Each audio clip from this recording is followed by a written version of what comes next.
The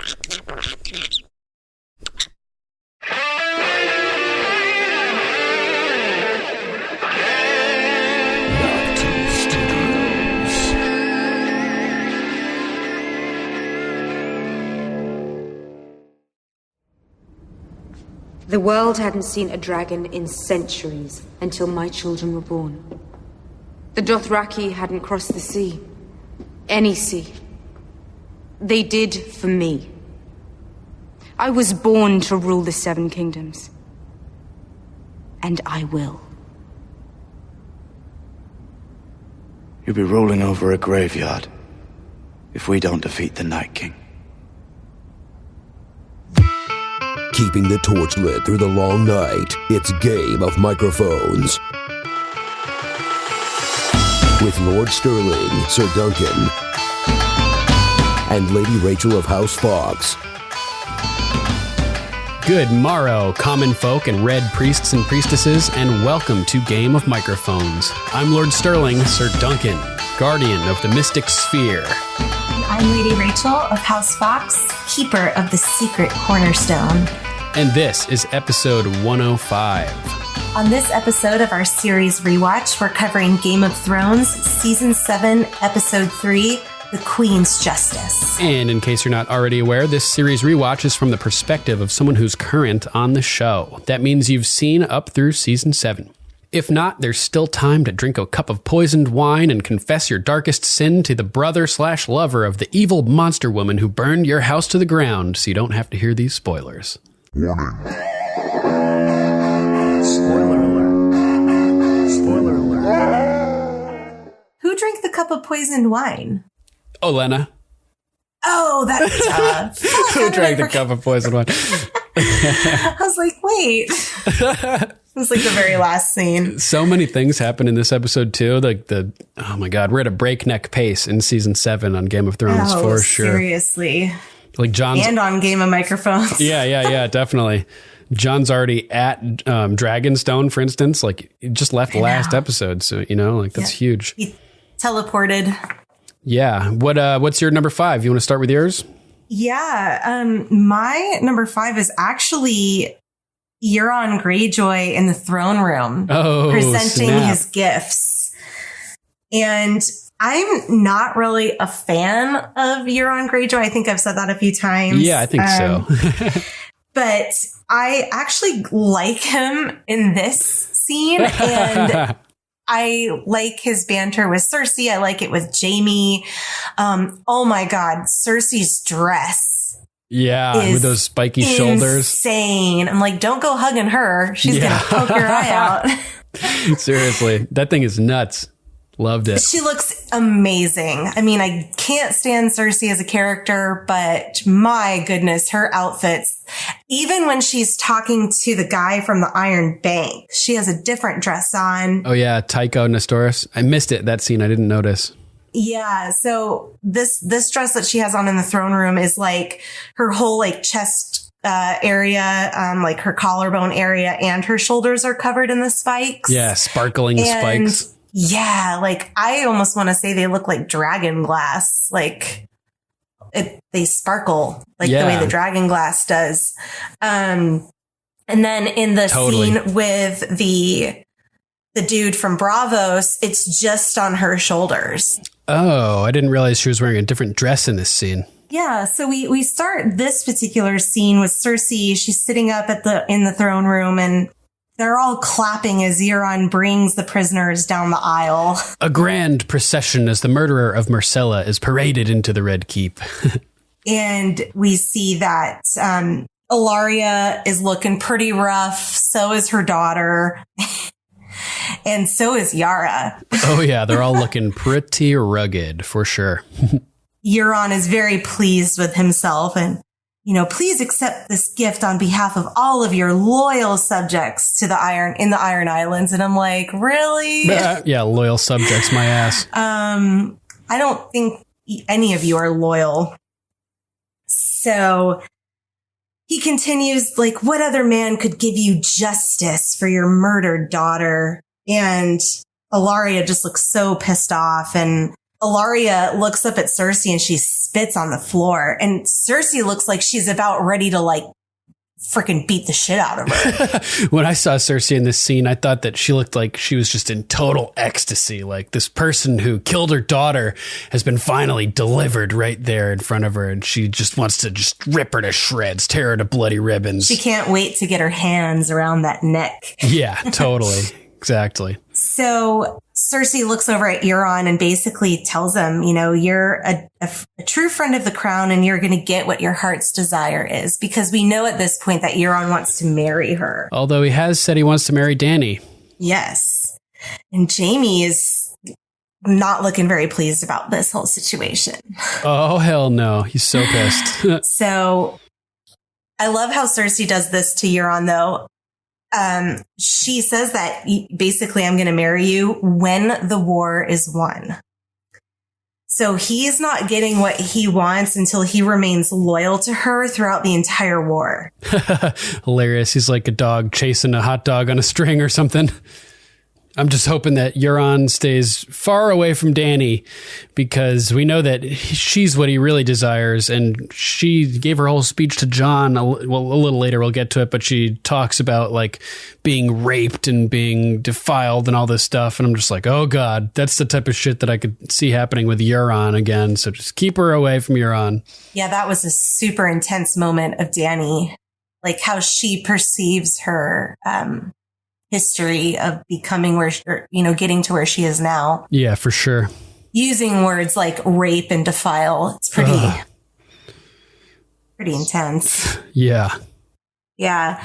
So I love Cersei's demeanor. She's like, and you'll have your heart's desire. Like she's totally playing it. She doesn't want anything to do with this scumbag. Yeah, for sure. She'll just like string him along all the way until the end of the war. And then she's like, thank you for the armada. Yeah, just steal his fleet, So Cersei stands up and addresses the crowd with Euron Greyjoy commanding our naval forces and Jaime Lannister leading our armies. The sons and daughters of Westeros shall defend our country.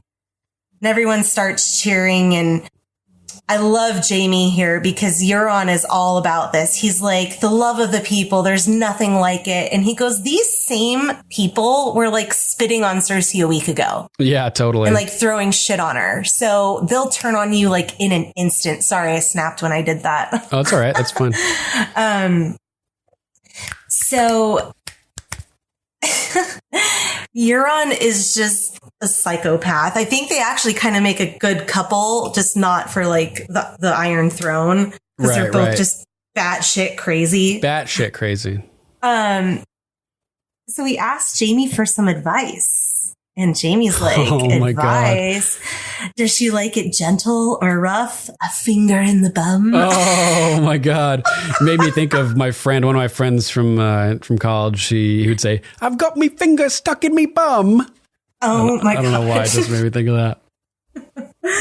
Jaime looks so fucking pissed, and Euron just shushes him. Shh, not now. We'll talk later. Yeah, and Jaime is just like, can't believe what he's hearing. He looks just like totally dumbfounded. It's hilarious. Oh my God. It's so funny. Yeah, Euron is just like taking shots at Jaime the whole time too, like grinning and smirking that he's, gonna get what he wants. Cersei after the war is done, and he's like, everybody's cheering for him, and he's saying to Jaime, "There's nothing quite like it, is it?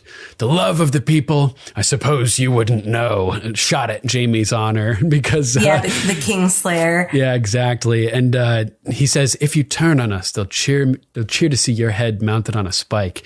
And I was like, ooh, foreshadowing betrayal. Like what I've been saying, Euron turning on Cersei in favor of Dany when it counts. So here's a little foreshadow of that potentially happening. Jaime mentioning Euron turning on them, which I thought was kind of interesting. And he just looks like a maniac the whole time, right? He never blinks. Like ever. Yeah. And his eyes are always super wide too. Yeah, very, very bugged out. Very animated. He's funny, man. Just total maniac. I do really like him in this particular scene. But yeah, that's my number 5. You want to just keep going with the Cersei stuff while we're talking about it and get it all out of the way? Yeah, we can totally do that. Cool. Let's start with just a couple minutes before where we picked up here in this scene and talk about Euron parading Yara and Ilaria through the streets. Okay. Because that was pretty crazy, right? It kind of reminded me of the shame walk with everybody like dumping stuff all over them and everything like that. You know, it's so gross. Except it's the exact opposite. Oh, well, I guess it's not because they're throwing shit at the prisoners. Yeah, basically, yeah. Being led to the Red Keep. But they're cheering a Greyjoy. Yeah, because he's recovered the enemies who killed the princess. You know what I mean? Yes. Yeah, and so yeah, it's weird cheering for a Greyjoy though. Yeah, it's super weird. And of course he's being fucking creepy as hell about it. He's like, I have to be honest, it's making me hard. Like, oh my God. And then he's mocking Theon hilariously, his face before he jumps overboard, and his goofy voice. He's like, oh no. He's like, what a twat. that cracked me up. That was pretty funny. That was so funny. Yeah, and then when he gets to the throne room, I thought it was interesting. He rides right in on a horse, just like Tywin did. Yeah, I noted that as well. Yeah, so he's riding in on a horse like Tywin. He's dragging Yara, Ilaria, and Tyene on collared ropes like Ramsay did to Rickon a few episodes ago as he rode out to the battlefield. Remember that? Yeah, I think it's just Yara in the collared rope. Oh, okay then. Yeah, yeah, and then it also reminded me of the way that Dany was dragging along the wine merchant naked. Oh, yeah, the yucky wine naked merchant. Yeah. So that kind of reminded me of that. And they walk into the throne room and Ilaria sees the mountain standing there who killed Oberyn. And I'm like, God damn. She's like, there he is, the monster. She hates this guy, right? Well, I think she was surprised to see him there because I think she expected that he died that day. Totally, because she knows Oberyn poisoned the blade, right? Yes, because she was standing right there when his steward was doing it. Squire was, wiping that thing down, totally. So I'm like, damn, Ilaria sees the mountain. That's pretty intense just on its own. And then I was thinking, whoa, is this our first time seeing Gregor in season 7? Yes. I don't remember seeing him in the other couple episodes we've covered. Yeah, I don't think so either. So that's kind of cool. And his armor is so fucking badass, right? Yeah. Oh my God. I love, like what you mentioned last week, I believe, is the throne room is painted black. Right. Or the week before. All of their armor is black and silver now. Cersei's in black. And silver. And I feel like it's perfect for her to be all in black because she's now lost all 3 of her children. Yep. So she's like in Olenna. Perpetual mourning. Yeah, just like the way Olenna was also. Mm-hmm. Who remains in black. Yeah, she's in black this episode too when she dies. That's right. Totally. Yeah, and I love the way that his helm looks. It's like kind of twists in front of his eyes and everything like that. And he just looks so intense, like so huge standing there, Oh my God. So after the whole scene in the throne room, it cuts down to revenge time in the dungeons. And yeah, this is my number 2, actually. Okay, so you want to talk about it now? We totally can. Yeah, sure. It's up to you. Let's do it. Let's just go all the way through Cersei if you want. Yeah, we can go ahead and talk about my number 2 now. Awesome. I chose this as my number 2 because we really, really see Cersei for who she is without her children. She has lost all of her soul. And pretty much. I think about, like, if this happened to me and I was imagining things to do to my enemy as far as, like, killing them, it's hard for me to even, like, think about those things, period. What she comes up with for Ilaria is so mental. Yeah, it's basically everything that she's been imagining. Remember, like, she's thinking of Myrcella as she's talking to Jaime and talking about her face collapsing and all of this horrible stuff. imagining it. And so she's going to make Ilaria live it. Right. Kind of like how we talked about Ramsay, like inflicting the word bastard on Jon because he knows it would hurt him. Same thing here. Cersei's just doing things that she knows will hurt Ilaria. Totally. So Cersei, she has lipstick on, and I immediately noticed it as a first time through. I was like, really? Why is she wearing lipstick? I did not. That's interesting. Yeah, she does not wear lipstick any other time throughout this whole series. And it's like pink lipstick. It's pink. Like, Cersei's not going to wear pink lipstick. Come on. Right. Maybe like something dark, but not like bubblegum pink. Yeah.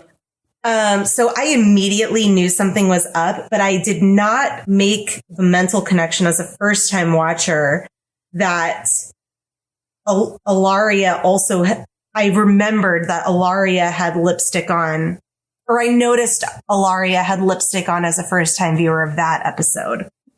So when she kissed Tyene, I was like, oh, fuck. Yeah, like, holy shit. Oh, no, right? There is a reason she's wearing lipstick. And it goes back to that, what I mentioned last week, how Nymeria Whip Girl got hung by her own whip, strangled by her own whip. You know, Obara got impaled on her own spear. This weapon that Ilaria has inflicted, had used against Cersei, killing her daughter, is now being used against Ilaria herself. The same method, clever Qyburn figuring out that it was the long... Farewell. Good farewell, yeah. Oh, man. Last week, we thought it was Tears of Lys or something, so I'm going to replace it in our pod, because I'm still editing last week's podcast. Oh, perfect. Yeah. I'll fix it before it goes out. Awesome. Yeah, Tears of Lys was used somewhere else, though, right? Joffrey or something. Joffrey. Oh, no, that was the Strangler. Strangler. Fuck, yeah, I don't know. I don't know. Tears of Lys. Doesn't Varys say something about Tears of Lys? Maybe. I'm not remember. Okay. Anyways. Yeah. You know, Cersei she's very excited about this whole situation. She's smiling. She's starting to look a little bit like Euron Greyjoy. Her eyes are super wide. And oh, God. And she talks about she was there that day when Sir Gregor crushed her lover's head. Yeah. I close my eyes and I can hear the sound of Oberyn's skull breaking. And Ilaria just like lunges towards her and kind of like shakes her head off because I'm sure can't get that sound out of her head either. Yeah. And Cersei mentions the sound of Ilaria's scream. I never heard a sound like that. And I thought that was great, like sort of meta commentary because it was such a powerful performance as the actress who played Ilaria. So I thought it was really cool. It's like complimenting the actress within the show itself for her excellent performance in that scene. That is totally cool. Recognition she deserves for that amazing scream. Oh, big time. And so Cersei kind of continues, that's true love. And Oberyn looks so beautiful that day. No one moved like him. No one had the skill of a spear like Prince Oberyn did. Even Gregor couldn't stop him. Yeah. And it pans over to Gregor looking ominous, just lurking against the wall there. If only Oberyn could have just kept himself in check and just killed him and not taunted him. Left poor Sir Gregor to die. Poor Sir Gregor. Poor Sir Gregor. So funny. And Tyene is watching all of this like, what the fuck? Oh my God, Cersei is crazy. I want to go home. Yeah, I mean, I think she might have some idea that she might be the one to die in this situation. Yeah, it wouldn't surprise me. She knows that Cersei's daughter has been killed. And like, she's never met Cersei before this, right? Ilaria has. So Tyene is like, oh my God, this bitch is crazy. I had no idea what I was getting myself into. Yeah, she's fucked for sure. Yeah. Oh God. And then Cersei starts talking about when her only daughter was taken from her. Foreshadowing what's about to happen. Mm-hmm. I loved this. I fed her at my own breast, though they told me to give her to the wet nurse. I couldn't bear to see her in another woman's arms. Yeah. She's like, And that's the crux of it. It's that Cersei has a mother complex. You know, since Tyrion killed her mother, it made her hate Tyrion. She didn't have a mother. She's obsessed with being a mother and providing that for her children. Like she says next, she's like, I never got to have a mother, but Myrcella did. She was mine and you took her from me. And then there's like a moment of childlike innocence as she asks why. She's like, why did you do that? You know, it's a chink in her armor. I don't think she meant to ask that question because she totally catches herself and kind of like clears her throat and recomposes herself. Yeah. And then continues. Yeah. Good call. Good call. That was a really poignant moment when she asked that. Why did you do that? You know, it's just like, damn, this is nuts. That's her emotion coming out. Like, why would you kill Myrcella? She was so innocent in the situation. Yeah, exactly.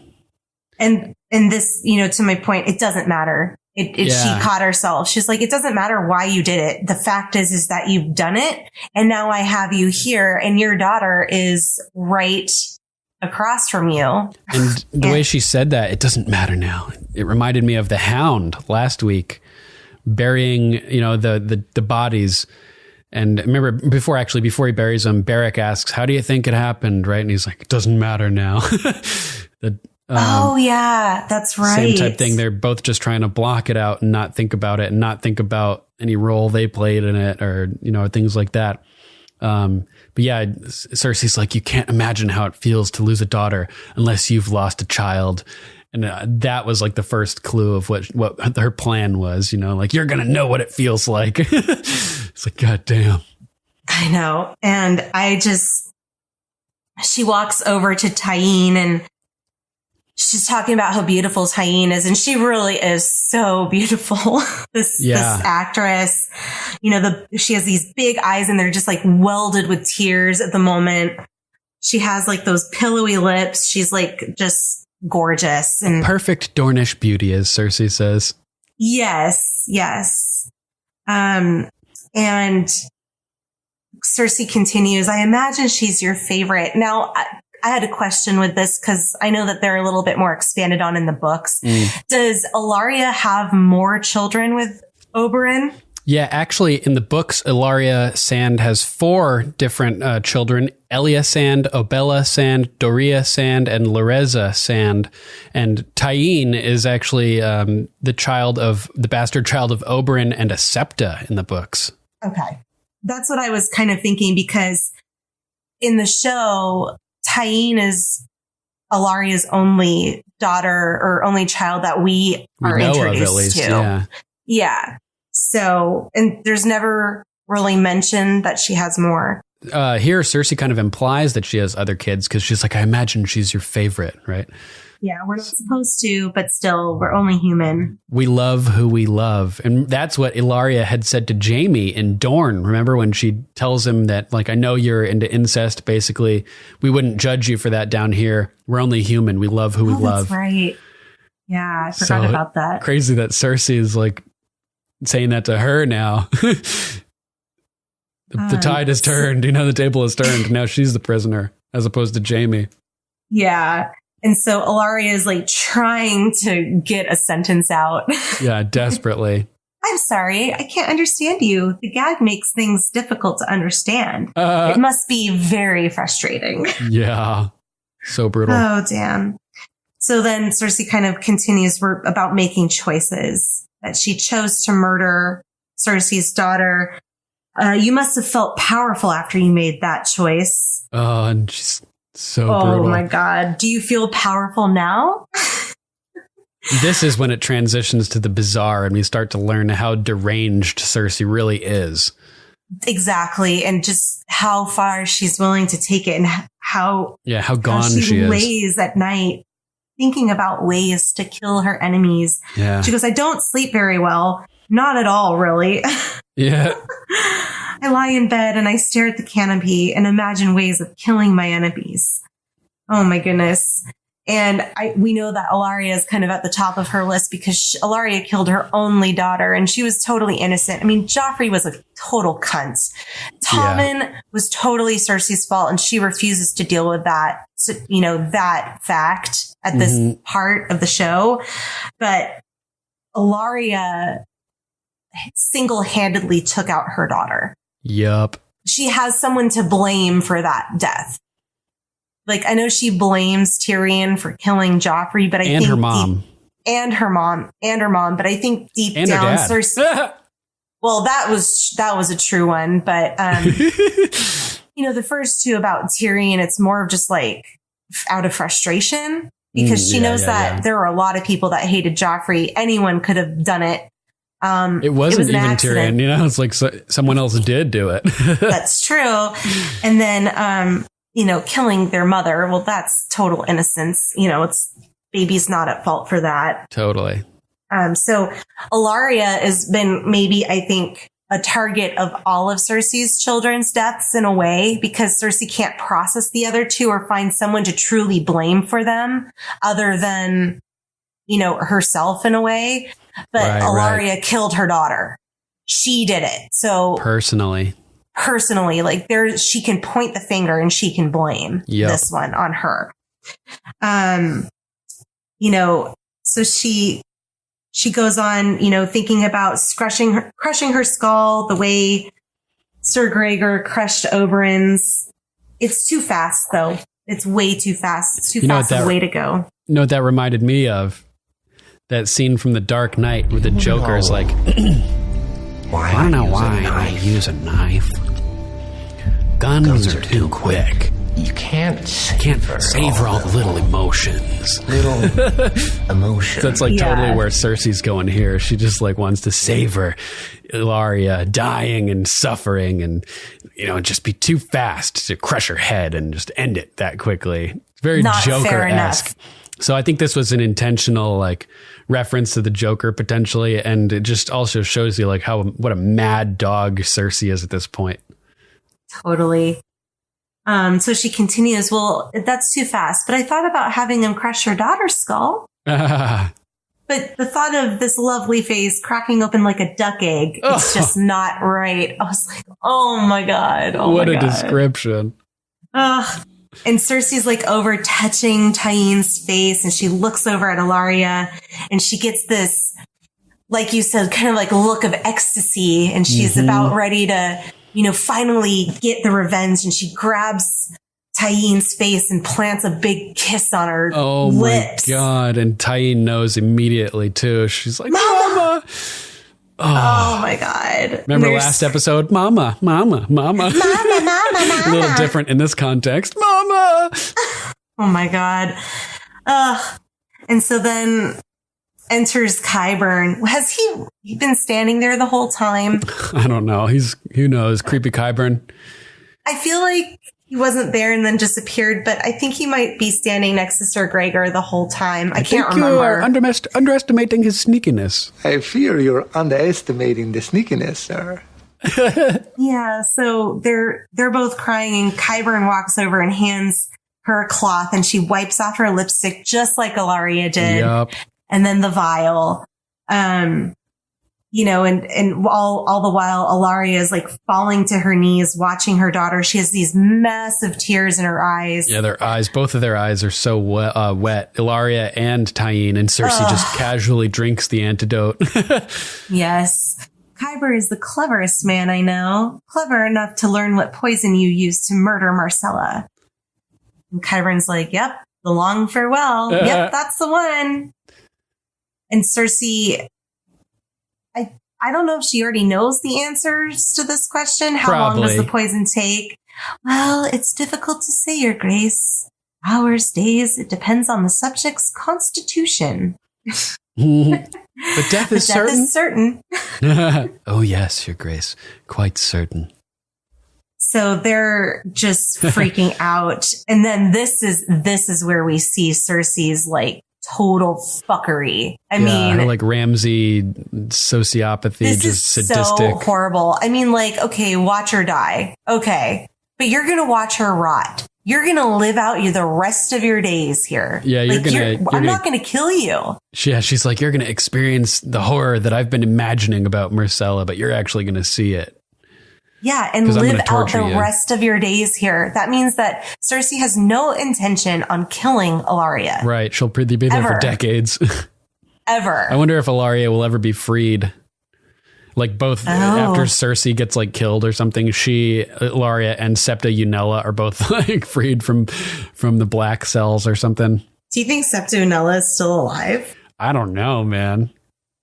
Cersei told her like, no, you're not dying today. You know, she's probably still around. Gregor's like plaything or something, you know? Oh, goddamn. Yeah. Make sure the guards change the torches every few hours. I don't want her to miss a thing. Yeah. I'm like, oh my fuck. Next level, psychopathic, twisted, extreme shit, Cersei. Damn. And as Cersei walks out of the chamber and in a dramatic moment, they rush each other and they're just inches away. Oh my God. Yeah, the two prisoners dangling from their chains attached to opposite walls, trying to reach each other best they can. So gagged. Intense. Yeah. They're still gagged too. She didn't even take the gag out. Whimpering through their gags. And oh man, the imagery of that moment is so intense. And the music starts and oh damn. Yup. And I'm like, oh my God, it's like the Twilight Zone. Cersei's lost her fucking mind. And all that killing makes her horny. She's got to go rape Jaime now. It's her turn to rape Jaime.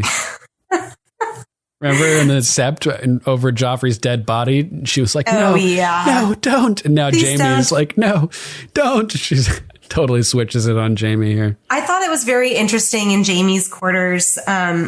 He sits down and he removes the gold hand and he places it on the table and pours himself a glass of wine. And Cersei just swings the door open and starts walking towards him. And Jaime reluctantly, like, kind of starts having to put his hand back on. Like, and he seemed irritated at that.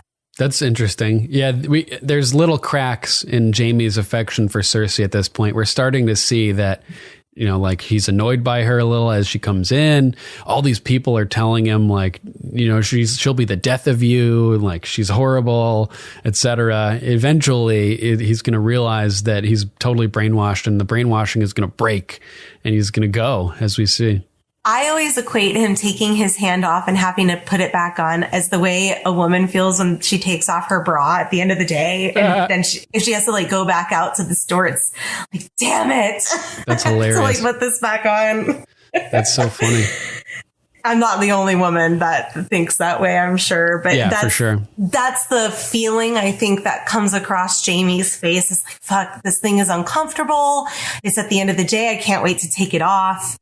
And then Cersei comes back in and he feels obligated to put it back on. And she actually takes it from him and sets it on the counter or on the table. Oh, interesting. Yeah. And then starts making out with him. She's making out with something. Yep. Well, then that just goes south from there.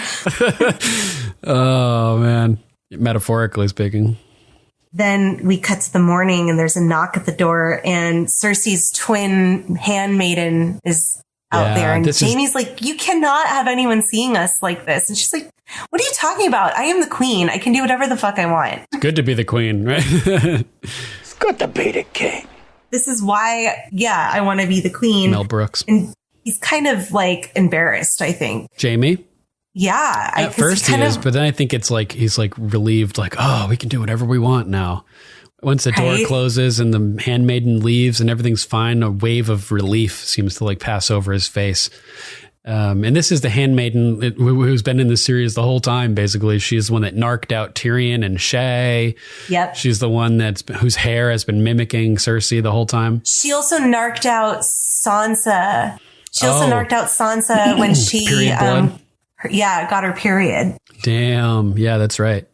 Yeah, so this chick's been around for all of it, really. Kind of a cool gig as an actress. Totally. Cersei's little right-hand handmaiden. Who gets to look like her all the time with mimicking her hairstyles and stuff like that. It's pretty cool. Yeah, so Cersei makes it clear that the handmaiden is aware that they need fresh sheets for the bed. Yeah. And she goes, at once, Your Grace, and scurries off. Hilarious. So then we get to Tycho Nestoris. You want to talk a little bit about this? Sure. So Tycho Nestoris has arrived from the Iron Bank, and he wants to talk with Cersei about paying off the crown's debt. God damn, they've had a lot of debt that's accrued over all this time because Robert has engaged in extreme profligacy, as he mentions. Profligacy. Yeah, which was that word that we got from Loris's trial a couple of weeks ago. Reckless extravagance, it means. And we know that's the case with his extreme tournaments that he was holding. And even Ned was like, this is ridiculous. Like, don't hold this tournament in my honor. I want it. No part of it. Just an unnecessary expense for the crown, you know? So he's congratulating Cersei about being the first ruling queen in the Seven Kingdoms and complimenting her on her accomplishment and everything. And Cersei is not playing any games, you know. She claims the Sept of Baelor was a tragic accident, which is interesting. A tragic accident. Yeah, like goddamn, she's who's gonna believe that, you know? What a coincidence.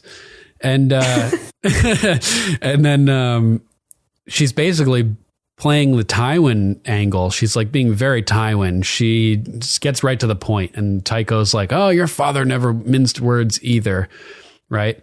And so he's talking about how their vaults are empty and they have a lot of debt and they're surrounded by enemies and their wealthiest allies even are now their enemies. And she's like, I get it. The Iron Bank wants to bet on a winner. And we have that same conversation where they're like claiming they don't bet. Remember? Yeah. It's pretty funny. And he even questions Euron Greyjoy's loyalty to her and saying, oh, she's like, Euron's loyal to me. And he's like, for now. And I was like, ooh, more foreshadowing of betrayal. All this for Euron betrayal that I've been picking up on and I think he's for sure going to betray Cersei. Yeah, it wouldn't surprise me, right? So Tycho brings up the 3 grown dragons and how well are his wooden ships, Euron's ships, going to fare against fire-breathing dragons anyway. And Cersei hints that they have a plan for the dragons. She says they may not be as invulnerable as some think. And I'm like, oh, fuck. And so they're talking a little bit about Dany and how the Iron Bank's profits have gone down since she's eliminated the slave trade, etc. And basically it comes down to Cersei's like, listen, bitch, the Lannisters pay their debts, you know, and do former slaves or Dothraki. And he's like, damn, you are your father's daughter. She's like, give me fucking 2 weeks, a fortnight, and stay in King's Landing as my honored guest. And by the time you return to Braavos, my debt will be paid in full. And I'm like, holy shit. All of a sudden, Cersei is like this mega badass, like Tywin. And I'm like thinking like, it seems like kind of like a bit of an unrealistic character development from like the incompetent, emotionally driven Cersei of previous seasons. But for the sake of the accelerated timeline of the TV show, I'll just go with it. I think at this point, though, Cersei has gotten some revenge on her vendettas, if you will.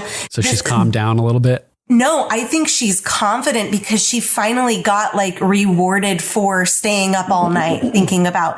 I also think that she's the High Garden takeover and leaving Casterly Rock is already in motion. Yeah, totally. So she knows that they're basically taking all of Highgarden's gold. Yep. At this point. Oh yeah, that's what she's referring to. Totally. Whatever, you know, so this is a moment where I think she's coming off a really high. She just got to kill Tyene. She just woke up and had a liberating moment with her brother as far as like basically putting it out there that they're sleeping together and they have been forever. Right. And now she can pay the entire debt back in full because they're taking Highgarden tomorrow. You know, so I think her confidence, while maybe displaced as far as her character, I think on that day and that moment, she was super confident in herself. Yeah, because of everything that happened leading up to it. For sure. I do love how he says, your father never minced words either. Yeah, totally. I love that, like, play on, you know, like, he didn't beat around the bush, basically. Right. Yeah, Tywin was intense, man. Straight to the point, for sure. His words cut like a dagger with a jagged edge. 100%. Yeah. Nice. I think that's all of Cersei. Yeah, I think so. Okay, so we need to do your number 5. Oh, right. My number 5 is the opening scene and Tyrion and Jon reunited. Okay, cool. This is my number 4. Perfect. But it's actually all of this first Dragonstone stuff. So cool. Yeah, same here. Basically, my 5 and 4 are Tyrion and Jon reunited, and then going right into to him meeting Dany as well. So we can just go right through it. Oh, perfect. That's my number 4 and my number 3. So great. We're talking Jon arriving to Dragonstone. Oh my God. How exciting is that, right? It's amazing. And as they're pulling up, I was taking note of the gorgeous opening shots of this area, which is just amazing. What a place that they picked to film or to shoot. Do you know where it was shot? Yes. Remember, it was shot at a place in Spain called San Juan de Gaztelugatxe. Oh, that's right. I mentioned it in the last episode. I added it post-production, though, so you didn't get to hear it during our conversation. Okay. I was wondering. It looked like Portugal to me, so the Iberian coast, essentially. It's Spain, so yeah. Got it. Okay, cool. So yeah, a really beautiful place. And the music is like war drums and like really good music. It's mixing bits of Reigns of Castamere and maybe a little bit of the Stark theme in here as well. Oh, damn. As Stark is being reunited with Lannister. I think this is the first scene that I did not pay attention to the music. Oh, wow. That's so funny. It was so good, too. And so I'm like, wow, this is all moving so fast. Jon is already at Dragonstone right after having left last episode for Dragonstone and everything. And like things are just moving big time. So they pull up to the shore and Jon gets out of the boat and starts walking up to Tyrion. The bastard of Winterfell. The dwarf of Casterly Rock. I love it. And and they both kind of stare at each other for a second and then start smiling. And I just love this interaction so much. Like you said, love it. And it just shows how they're both like, they've got a friendly relationship. They're both they're happy to see each other. Yeah. And they're both like playful and friendly and they're excited to see each other. And man, they're both just looking great. Tyrion's outfit is great. Very well tailored. Jon's outfit is fantastic. He's got that amazing new Stark breastplate. Oh my God. I love him. Right. With the two wolves, dire wolves facing each other on the front. And man, it's just glorious. And I wanted to mention our friend, our co-host Travis, who comes on the show every once in a while. He's got a badass replica of that breastplate for his Jon Snow cosplay. That's crazy. So good. Yeah. Did you just see the belt that he just did? No, I didn't see it. The leather belt. Oh, damn. It has like dragon scales on it. Oh, yeah. I've seen some of the dragon scale stuff. Yeah. He does like wristbands too. Like, leather, like wrist guard type things. But yeah, he's his new meadery and leather shop is up and running in Milwaukee, Oregon. If you guys are in the area, you should check it out. It's called Weird Leather and Meadery. I'm going to go next time I'm up there. Yeah. I frequent Oregon because I went to school there and my aunt and uncle still live up there. Right. Yeah. Check out their store if you guys are in the area. And if not, you can check them out online at weirdleatherandmead.com. That's weird with spelled kind of weird too. WYRD.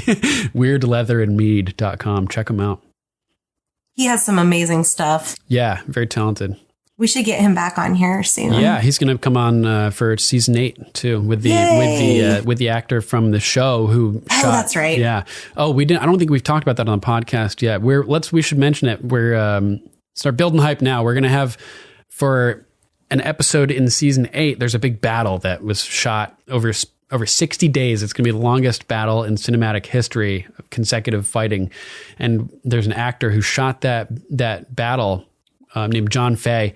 He's been on Vikings for a number of years. He fought in this big battle for 60 days with Game of Thrones.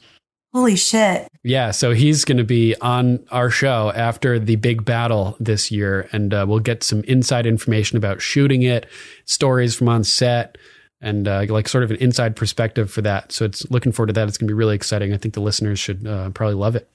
I'm so excited for that. I cannot wait. Yeah, definitely. So spread the word. It's going to be fun. Fun podcast this year, definitely.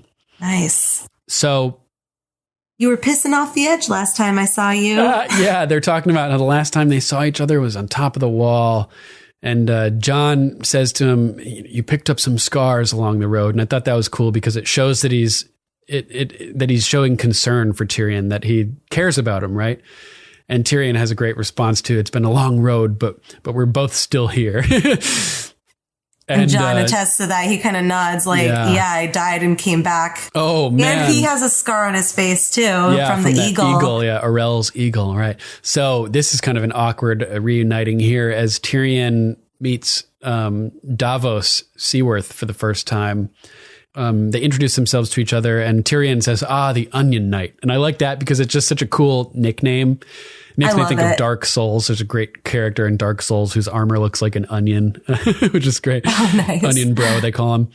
And so they're talking about how they fought on opposite sides of Blackwater Bay, Tyrion mentions, and Davos says, yeah, unluckily for me. And I'm like, oh, that's right. Ooh, Tyrion kind of killed his son. Died. Yeah, unfortunately, I think he makes that more clear at some point when they have a little more time to talk. But then he does when they're in King's Landing going to get Gendry. Right. Yes, you're right. Tyrion's like, last time I was here, I killed my father. And Davos goes, last time I was here, you killed my son. Oh, so brutal.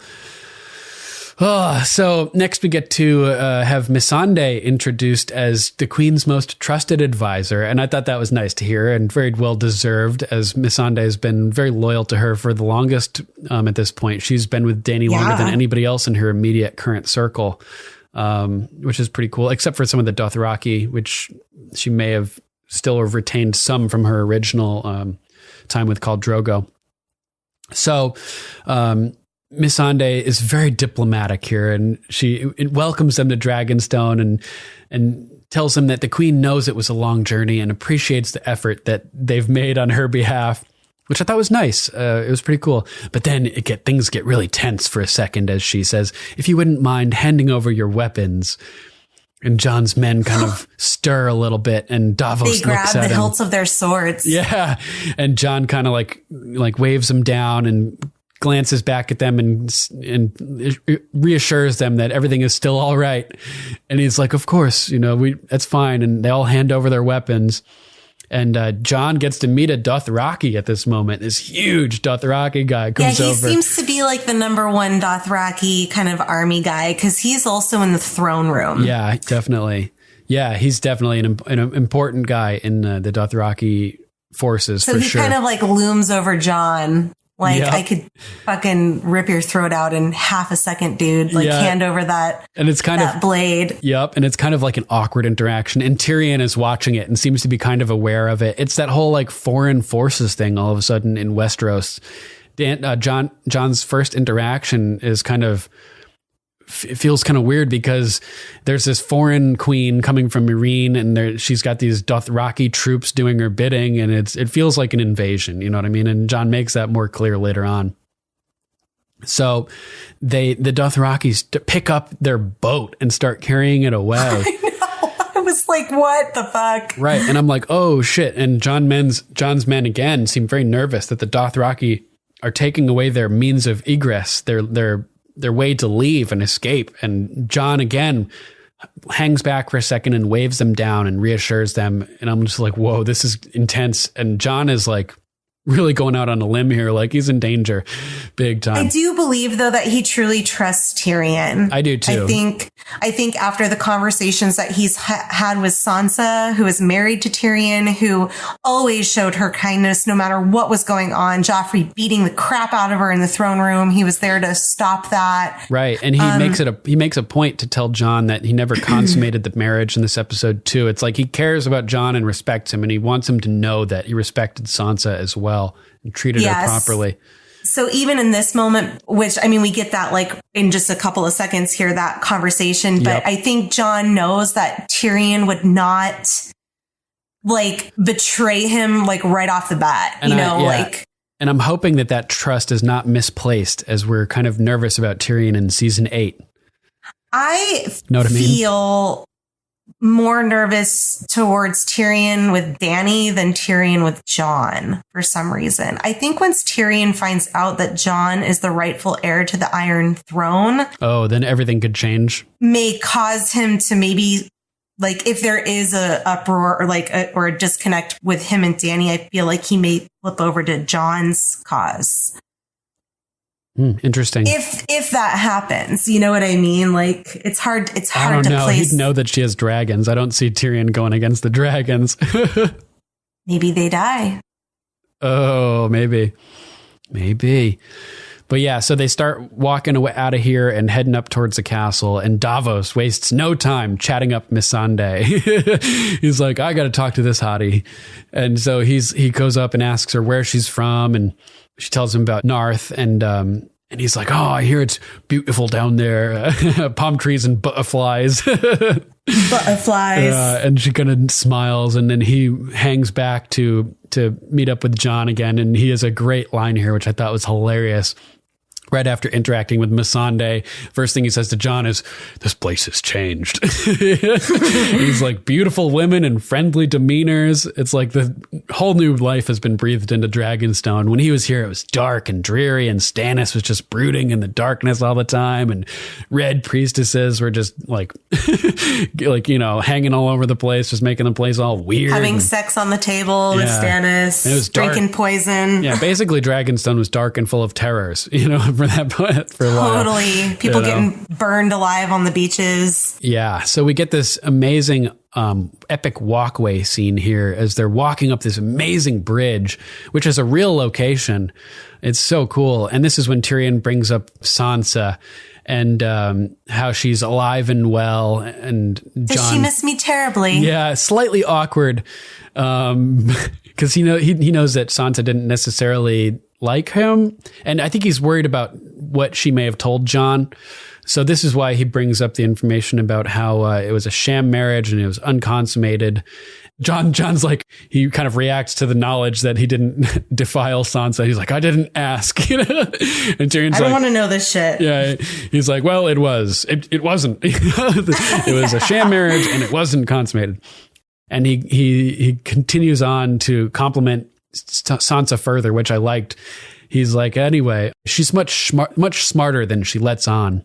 She's starting to let on. Yeah, hilarious response by Jon. But I thought that was great by Tyrion because we do have him in the early seasons and their time together in King's Landing where he's saying, you may survive all of us, you may outlast all of us. So I'm loyal to my beloved King Joffrey. Right. So Tyrion did notice that she was figuring out what she needed to do and how to play and not compromising herself in the game. And even though Tyrion seemed nice, she wouldn't reveal any information to him and everything. He saw her potential for playing the game.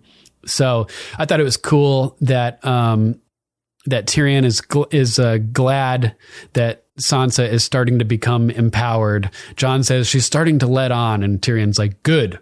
So I thought that was cool. I wonder if Tyrion has any idea of what happened to her with the Boltons. I know that he's aware that she was married off to the Boltons, if I'm not mistaken. Yeah, he probably doesn't know the details. Yeah. What a horrible thing, too. He's not going to be happy to hear about that, unfortunately. Stark contrast between him and Ramsay, yeah. So...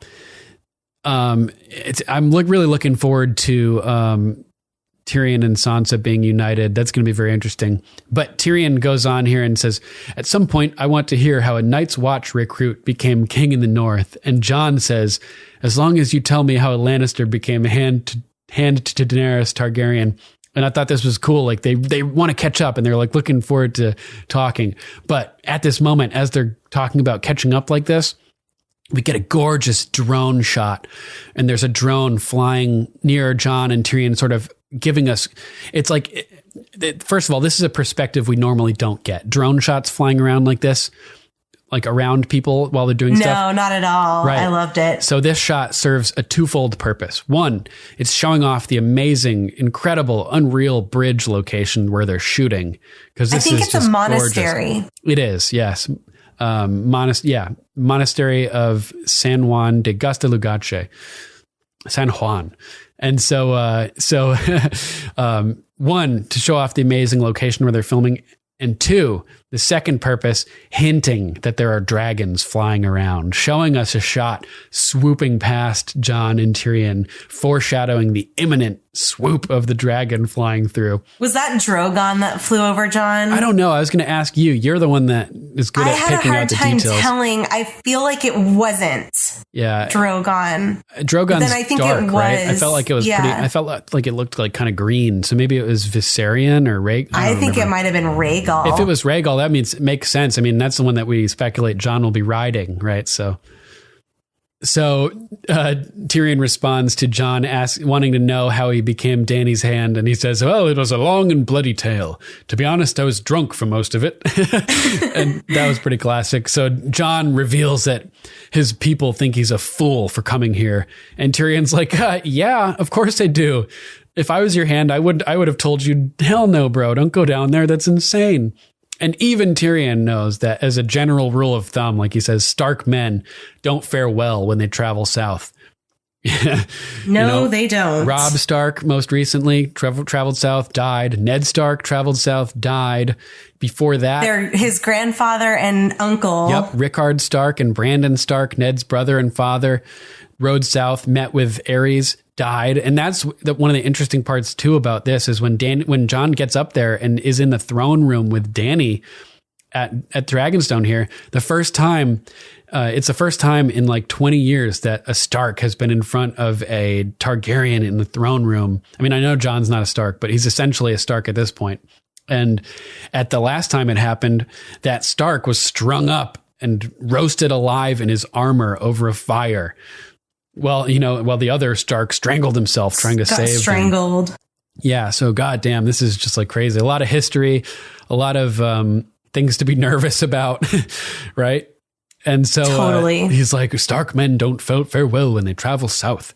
And Jon says, true, but I'm not a Stark. And I thought this was another amazing moment. Everything is so well laid out here. One, true, I'm not a Stark. This reminded me. And then cue the dragon. Yeah. But one, this reminded me of Dany and Missandei when Missandei says, Valar Morghulis. And Dany's like, yes, all men must die, but we are not men. Right. And that was like kind of a cool moment between the two of them. And so Jon says basically the same thing here. He's like, true, but I'm not a Stark. A cool parallel between Jon and Dany here. Lots of parallels between the two. And then, like you said, cue the dragon. Okay, so I just pulled up the video. I'm going to say it's Rhaegal. I mean, that would make sense. He looked pretty light to me. I thought it did not look like Drogon because Drogon's gray. Dark. Yeah. Which Rhaegal is supposed to be like goldish yellow, right? I'm pretty sure he was like the yellowy egg. Because she had the green egg, the yellow egg, and the black egg. According to GameOfThrones.fandom.com, Rhaegal, quote, can be distinguished by his green and bronze colored scales and his yellow-orange colored wings. So I'm going to go with Rhaegal. Okay. It looks like Rhaegal. Sounds good to me. I mean, that would be poetic considering Rhaegar was his father and I think it is. Viserion is dead, so people think he's going to ride Rhaegal and everything. So, yeah, I mean, that would make sense. So, right at this point, he says, I'm not a Stark. And that's when, boom, like you said, cue the dragon. And we hear a roar screeching from overhead. And Jon and Davos just hit the floor. Like, you're a redneck if someone yells hoedown and your girlfriend hits the floor, right? So, Jon and Davos both dive to the ground here. And Jeff Foxworthy. And it's hilarious. The dragon flies by, buzzing them like right over their heads. He buzzed the tower. Yeah, totally. What's that from?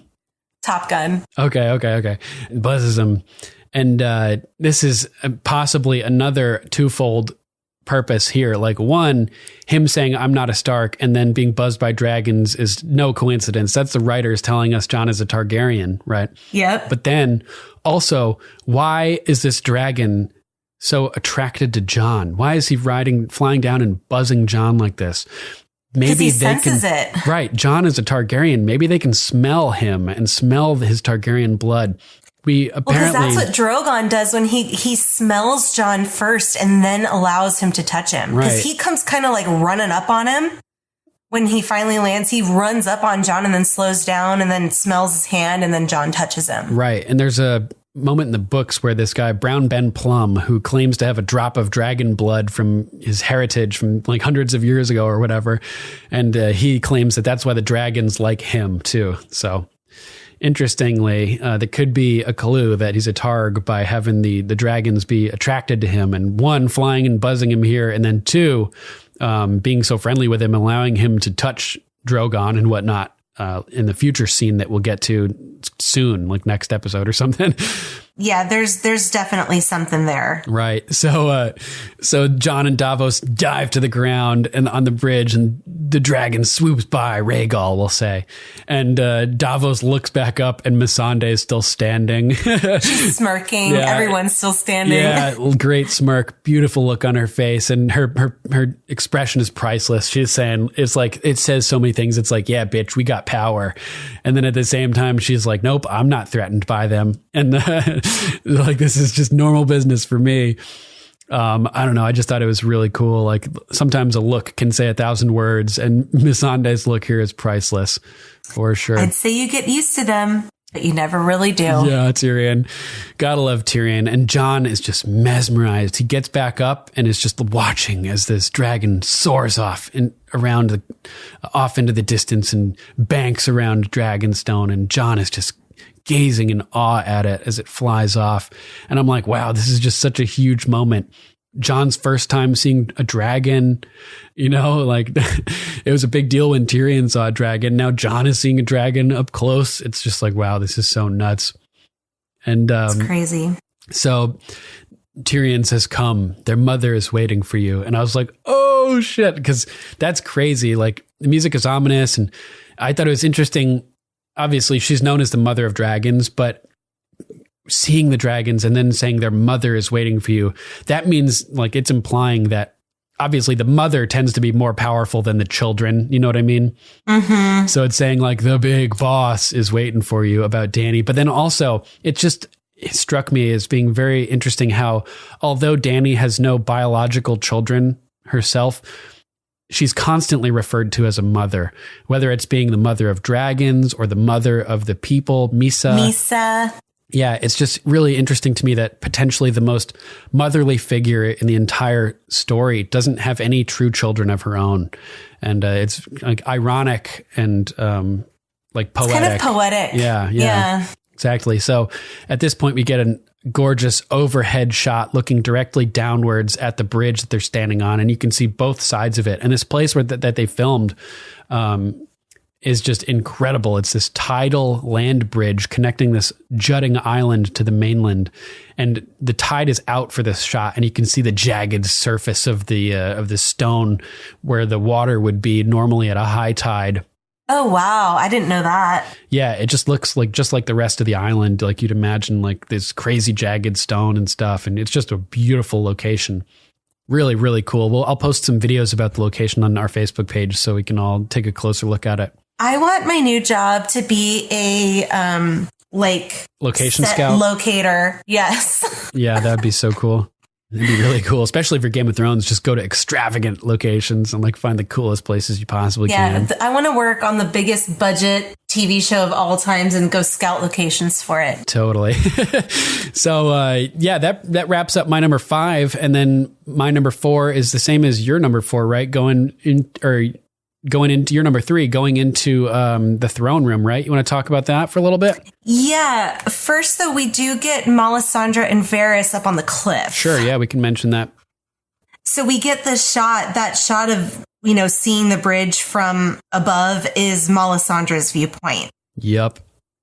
And then we see out in the background, we see Melisandre and Varys approaches. Yeah.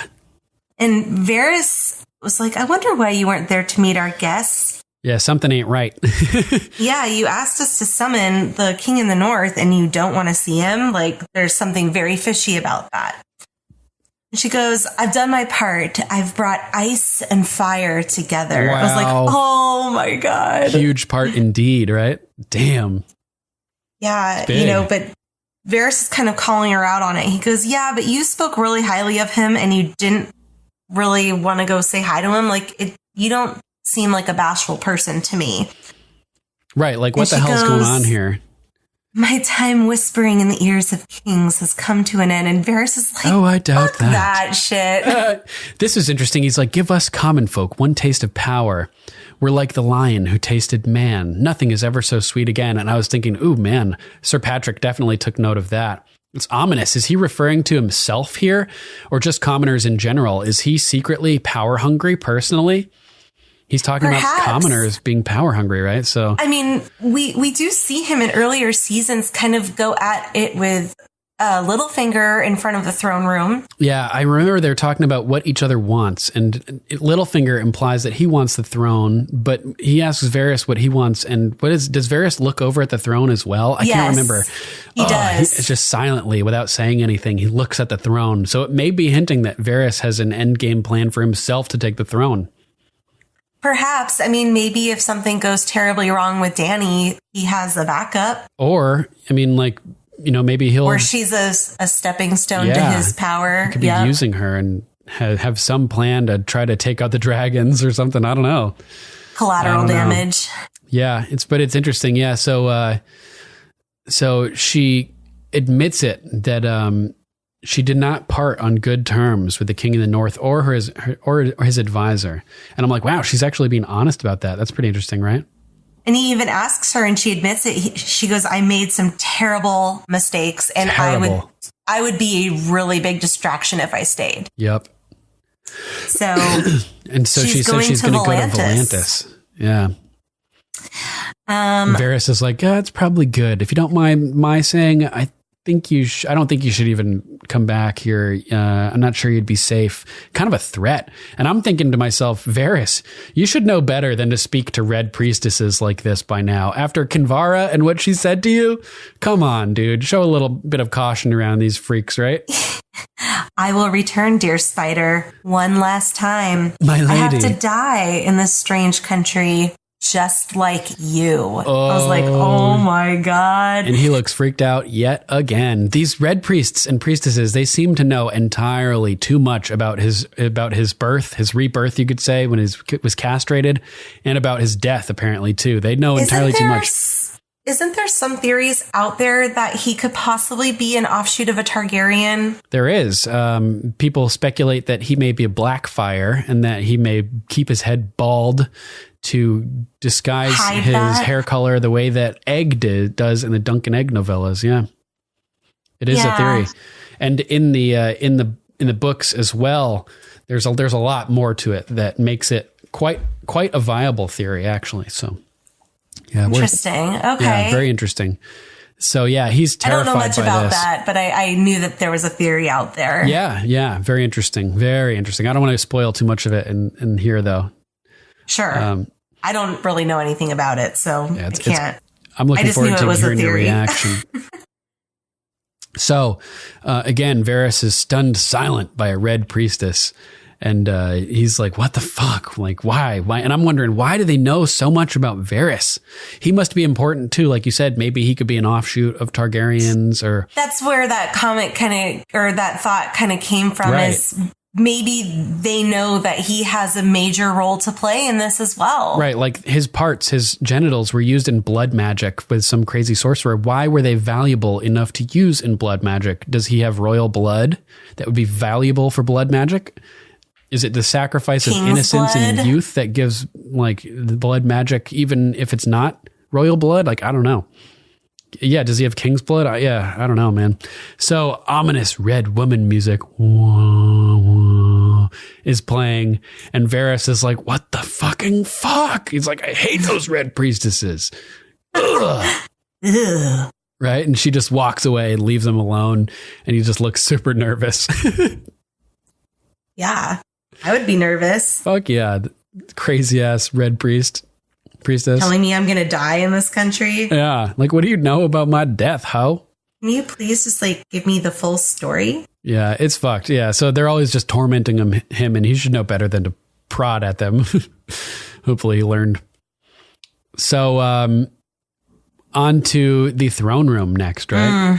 Yeah. So epic. Beautiful shots the throne Little room. dollop of Daisy on that throne. Yes. And oh man, last time a Stark stood in front of a Targaryen monarch, he was cooked alive in his armor. And Jon walks into the throne room and walks up, and Missandei starts announcing Daenerys with her titles. Titles. Fill in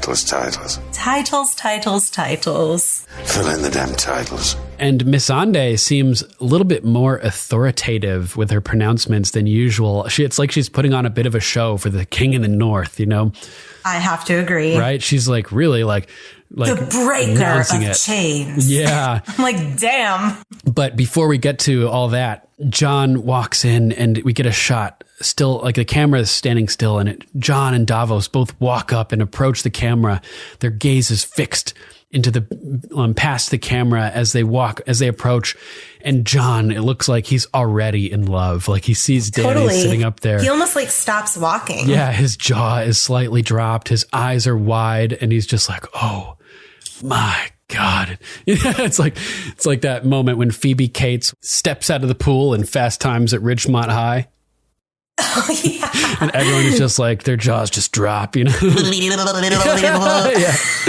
So that's Jon in this scene. He's already fallen for Dany, just looking at her. Missandei goes through all the titles, and like you said, she puts on a show, and she's like really authoritative with all the pronouncements, and Davos looks dumbfounded by just this whole spectacle of all these titles and the extravagance of the announcements and everything. And I realize he's completely unprepared for this. He wasn't expecting this breathtaking introduction. And he's equally like amazed and dumbfounded and just like caught off guard.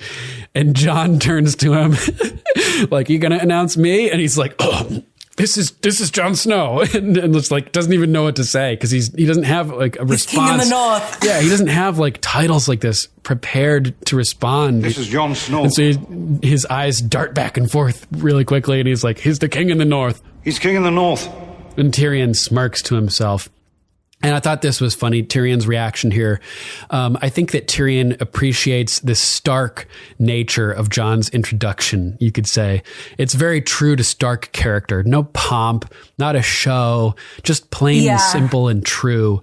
I mean, although his titles could be so epic. Think about it. Like I saw this picture the other day. The Undead. Yeah, this picture that I don't know who created it, but it's like it shows him and it's Aegon of the House Targaryen, the seventh of his name, the resurrected, the King of the Andals, the Rhoynar and the First Men, Protector of the Realm, Lord of the Seven Kingdoms, the White Wolf, the King in the North, the Prince that was promised, the 998th Lord Commander of the Night's Watch, the Lord of Winterfell and Warden of the North, the Beater of the Bolton Bastard, the Friend of the Free Folk, the Knower of Nothing, the Bastard King. You know, like, oh my he would God, have some epic titles himself as well. I added Bastard King there, but yeah, like he could, you know, they're the same. They each have these amazing accomplishments, and they both could have big lists like this. Just, it's not in the Stark way to pronounce yourself like this, right? So they weren't prepared for this. And it's just hilarious to see the contrast between the Targaryen style and the Stark style. I find it interesting that Dany as a character would want all those titles. Right. Being as down to earth as she is. Yeah, and her actions are always towards the good of the people and taking care of the people, and she's not very presumptuous as far as like feeling like she's deserving because she's queen or that she's made herself in this role. So I always found it kind of interesting that her character would want these titles to just get bigger and bigger as she grows. Maybe it's maybe she recognizes value in projecting authority or like a visage of authority. You know what I mean? Probably. So maybe since she started with so little power, she found it valuable to fake it till you make it type thing, like make herself seem big and strong and like intimidation. Right. And right. To forge that path for herself until she becomes as strong as she makes herself out to be, at least to make herself out to be that strong. You know what I mean? I don't know. I'm just speculating here. Make it till you make it. Yeah. So Dany's she's very nice. She's very diplomatic. She thanks them for traveling so far, but she refers to them as my lords and does not address Jon as a king, right? And so Jon responds diplomatically back, "The winds were kind, your grace." But Davos steps up, and he's from Flea Bottom, so it's not like customary for someone like from his original stature from where he was born to be speaking to a queen like this, right? So he apologizes for his accent and for what he's about to say, basically. But he's like, Jon is the king in the north. You know, he's not a lord, your grace. He's grace, your grace, right? And Dany doesn't seem to know who he is, right? So she's like, forgive me. And Tyrion steps in and introduces him, basically explains who he is, right? This is Sir Davos Seaworth. What a great character, and a great parallel to Jon for Tyrion to Dany. They're like, hands. They're perfectly paralleled. It's great. Very much so. So Dany she apologizes for having never received a formal education, but as far as she knows that Torrhen Stark was the last king in the north. And this is kind of like a sort of like a mini nod to something that she does semi-frequently in the books, which is like, she's like, I'm only just a young girl and don't know much about the ways of war, but I'm going to drop some intense knowledge on you. So that's like what she says here. She's like, I'm sorry, I'm just I don't have a formal education, but the last king in the north is Torrhen Stark, and he swore fealty to House Targaryen in perpetuity in exchange for the lives of his men and the Northmen. No, but she says, he bent the knee to Aegon Targaryen. Right, yeah. And that's Jon's name. And I thought that was so hilarious. great. Like, she's trying to like put him in his place. Like, your ancestor bent the knee to my ancestor. I'm the last Targaryen, Jon Snow. Your ancestor bent the knee to Aegon Targaryen. It's like, dude, you're talking to Aegon Targaryen now. That's hilarious. Yeah, that's amazing. So good. I love that. I loved it. Yeah. So she's like, yeah, he knelt to Aegon and exchanged his vows of fealty and perpetuity for his life and the lives of his Northmen. And Davos is like, I wasn't there, my grace. And Dany's like, right, but she's like, of course not, but an oath is an oath, and perpetuity. What does that mean, Tyrion? And Tyrion's like, forever. Always and forever. Yeah. So she's like, forever. So I assume, my lord, you're here to bend the knee. And Jon's nope. like, I am not. And I'm like, damn, it's so ballsy, dude. So you're here to break faith with House Targaryen? And nope. Jon starts getting a little testy here, Break faith, he laughs. Your father burned my grandfather alive. He burned my uncle alive. He would have burned the 7 kingdoms. And I'm like, damn, he doesn't even know how right he really is, because he doesn't know about the wildfire plot. That's something only Jaime and Tyrion and a few select people know. Well, because he literally just had the same conversation with the Northmen last episode. Right. Like, this is so dangerous. Yeah. And I liked how he also didn't fold. He stood up for himself and for his rights and his people as king. So this is when a big moment for Dany as she steps up and really impresses Jon, and I think surprises him here as she sort of sides with him. And she says, my father was an evil man. And I thought this was very big of Dany to say as well. And she apologizes on behalf of House Targaryen and asks forgiveness for the crimes that Aerys committed against the House Stark. She says the crimes. She recognizes that burning Rickard and killing Brandon and everything was a crime, a criminal action. Wrong. So I think this is a huge moment, and it sort of takes Jon off guard. So that's pretty intense. So I thought that Jon was kind of surprised to hear her feeling sympathy for his family and everything like that. And she goes on to... She asks for forgiveness for the crimes he committed, and then asks Jon not to judge her, a daughter, by the sins of her father. Which he echoed with Ned Umber and Alice Karstark. Exactly. Saying, like, we should not judge these children by the sins of their fathers. Right. Just a week or two ago, right? Last episode. Damn. Yeah. So super. Or 2 episodes ago. Yeah, you're right. 2 episodes ago. Yeah. So really good parallel there, as this is the same sentiment that he expressed. So how can you argue against that, right? But I thought this was also telling about her attitude towards Starks and how it has changed. I think I remember her referring to Ned in a derogatory manner in earlier seasons, calling him Robert's dog or something like that. Oh, really? I don't remember that. Yeah, for being Robert's hand and being involved with the spying operations and assassination attempts and stuff like that. She didn't know that Ned had gone against Robert in regards to that. Wow, I totally didn't even catch that. Yeah, because I remember we sort of came to the revelation when we were reviewing the first season that Ned wasn't happy with Robert hunting down Daenerys because Daenerys would be his sister-in-law, right? So he had like a family obligation to keep her safe, and he just couldn't go along with Robert's operation, basically. So it shows that Dany has learned a lot since that time, and she realizes that her father was bad, and she's like almost can't hold it against the Starks for rebelling against him because she acknowledges even here that Aerys was evil, right? Like that's no small statement, saying that her father was an evil man. I think that she said that too when she was with Yara and Tyrion. She said, all of our fathers were evil men, right? They left the world worse than when they arrived. We're not going to do that. We're going to leave it a better place. So kind of cool. So she brings up how for centuries, houses Targaryen and Stark were allies, strong allies, and that those were also the best centuries the kingdoms have ever known. And I don't know if that's necessarily true. I mean, most of it was peace and prosperity, like she's saying, but there were also like wars between the dragon lords and everything like that. And I mean, I can't say how peaceful the Seven Kingdoms were when they were seven kingdoms before they were united. They could have been constantly warring with each other. And her statement here may be totally accurate that more peace was over the Seven Kingdoms than, had been prior to that before they were connected and united.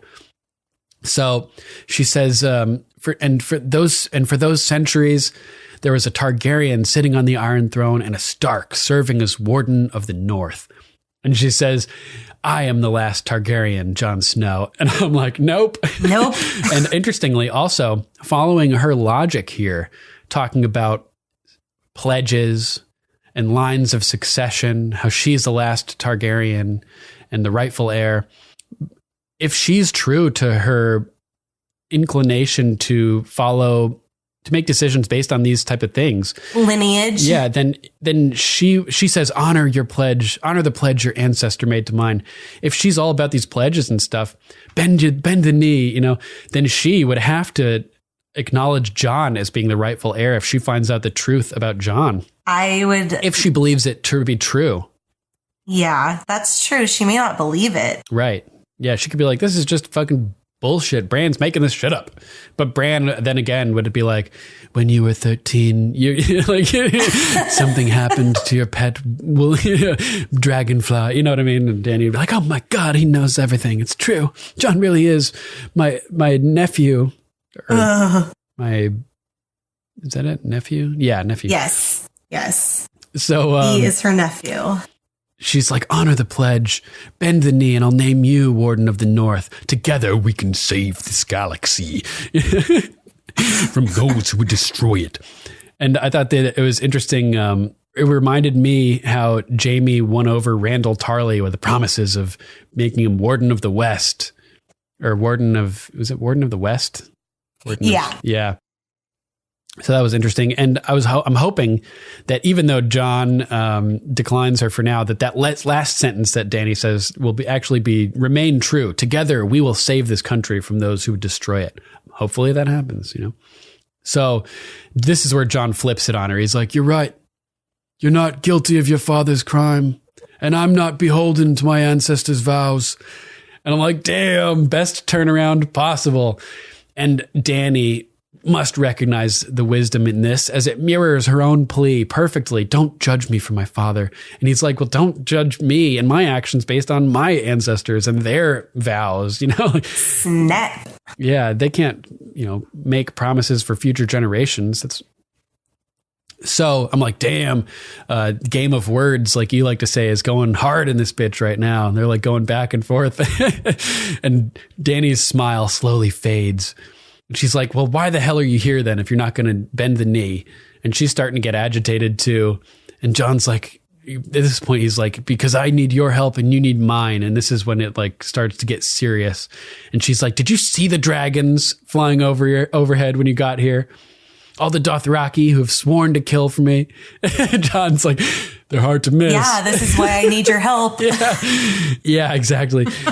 And she's like, but still, you think I need your help? And he's like, Davos steps up here. Davos is awesome, man. You know, he's like, no, we know you don't need our help for King's Landing. You got dragons. You could storm the city tomorrow and it would fall. Fuck. It's going to fall in a day. Yeah. It's like, we almost took it and we didn't even have dragons. Goddamn. And Tyrion's like, almost. Yeah. Tyrion, equally as awesome as Davos. And I love just the way that they sort of mirror each other and parallel each other in their roles to the opposite royalty, opposite monarchs and everything. So he can see, John is pretty smart here. He can tell that the only reason that the reason why Dany hasn't attacked King's Landing already is because she doesn't want to kill thousands of people.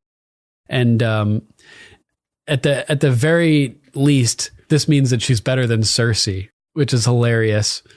You're slightly better. Yeah, slightly better. For now.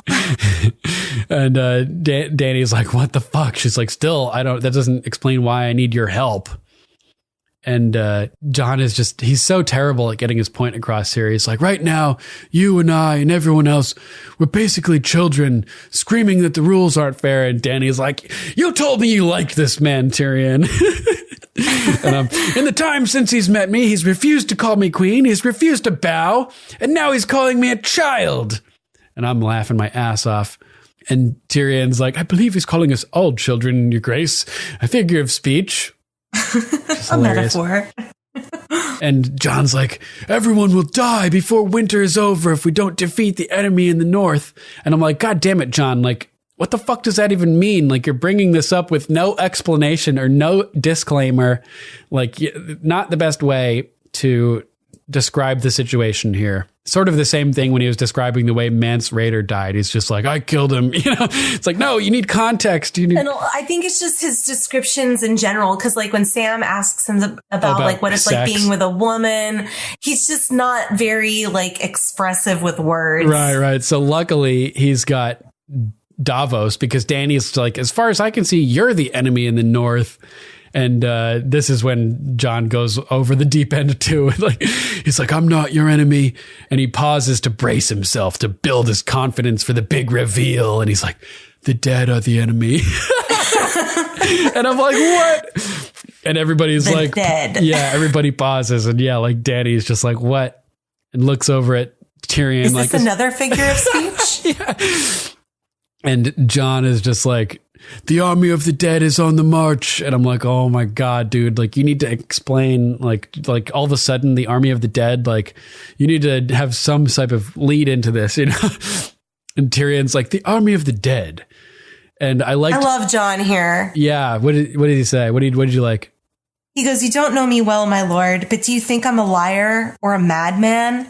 And Tyrion's like, no, I don't think you're either of those things. And it's like, It's showing Dany that your hand trusts me. He brought me here. I'm here because of Tyrion, because we know each other. Right, because and we're real. It's like, do you think I'm fucking joking about this shit?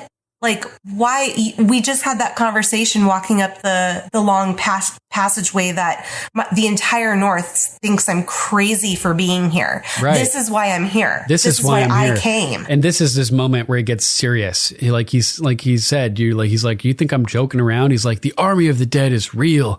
The White Walkers are real. The Night King is real. I've seen them, and if they get past the wall and we're squabbling amongst ourselves, and he moves forward in an effort to like get more face to face with Dany, I think, so that she can see that he means what he says and like see the truth on his face.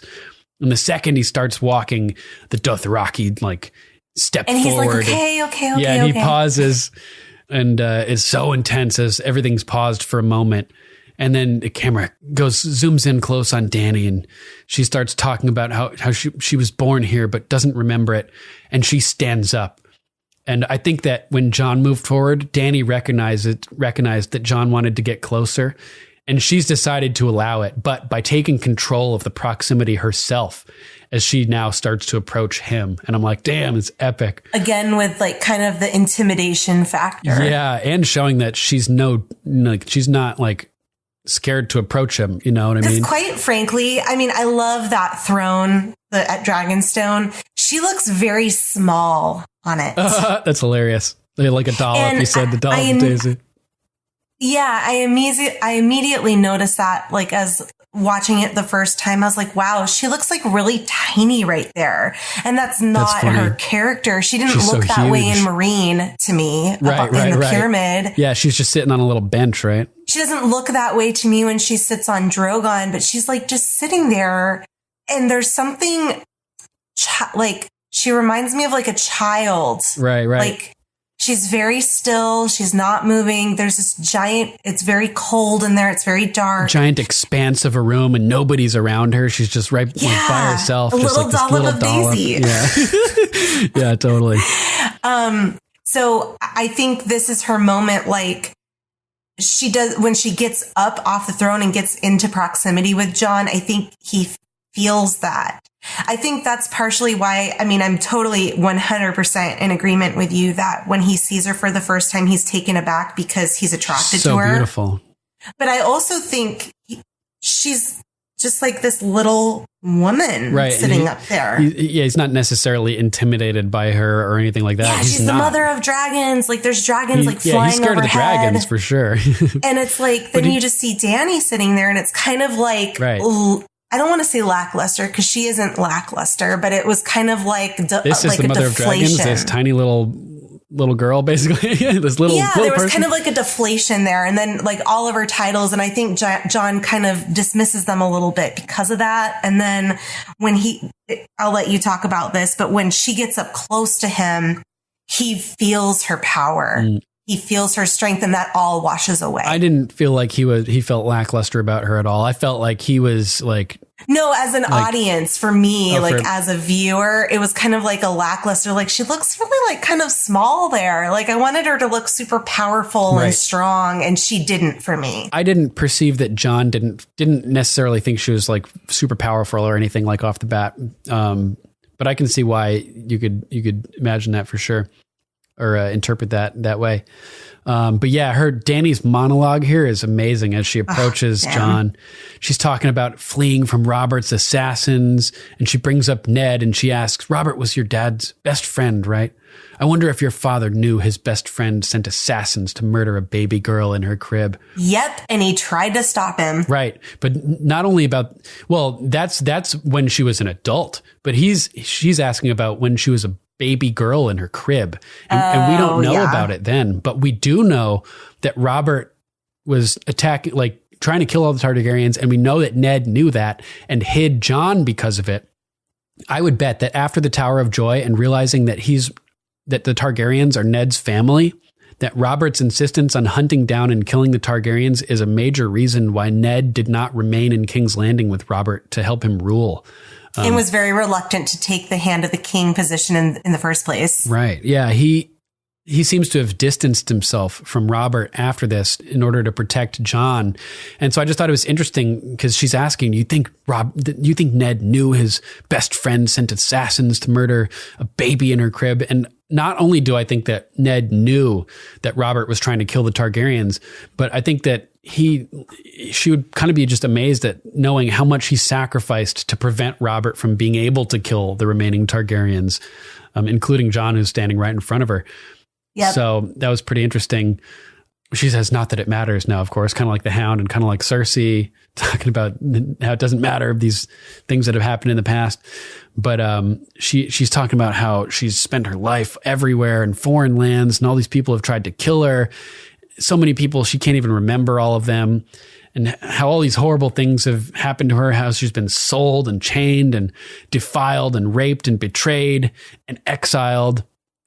She's like, you know what kept me standing, what kept me strong through all those years? Faith, yes.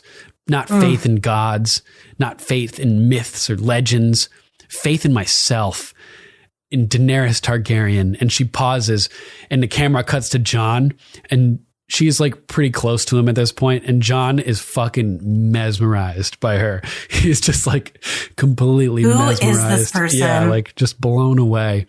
And she continues, the world hadn't seen a dragon in centuries until my children were born. She calls them her children. And she like breastfeeds them in the books. Like, you know, it's serious. It's more. Oh, really? Yeah, like it's more of a mother-children relationship in the books, because she just lost her child, you know, so she had like her breasts were full and everything. So like my children were born. And like the camera cuts to the side and there's this amazing shot of her walking towards him, and just the gap closing between them, and the symbolism of the moment of as ice and fire come together. And it's just like such a great shot. Love it. It's so beautiful. And she says the Dothraki hadn't crossed the sea, any sea. They did it for me, you know, and she's just so fucking gangster. And she walks right up to his face and stops in front of him, basically, like right up close to him. And I'm like, oh man, like she's talking about all these things that had never happened until she did them. And she's like, I was born to rule the 7 kingdoms, and I will. And Jon here is another beautiful response. Like, he's not necessarily great at expressing the things that he needs to sometimes, but then that other moments he says like the most poignant, beautiful lines like this: you'll be ruling over a graveyard if we don't defeat the Night King. And I'm like, damn. And I loved that because I think it was last episode that she says, I don't want to be queen of the ashes. Yes, this very strongly parallels what Tyrion had said to her. You don't want to be queen of the ashes. She also does not want to be queen of the graveyard. And she's like, she recoils almost at that, like in realization of the truth of that statement. And at this point, the room has become a chessboard, the floor here of the throne room. Tyrion steps up. It's like a pawn moving forward, you know, like a knight moving forward, or bishop or something.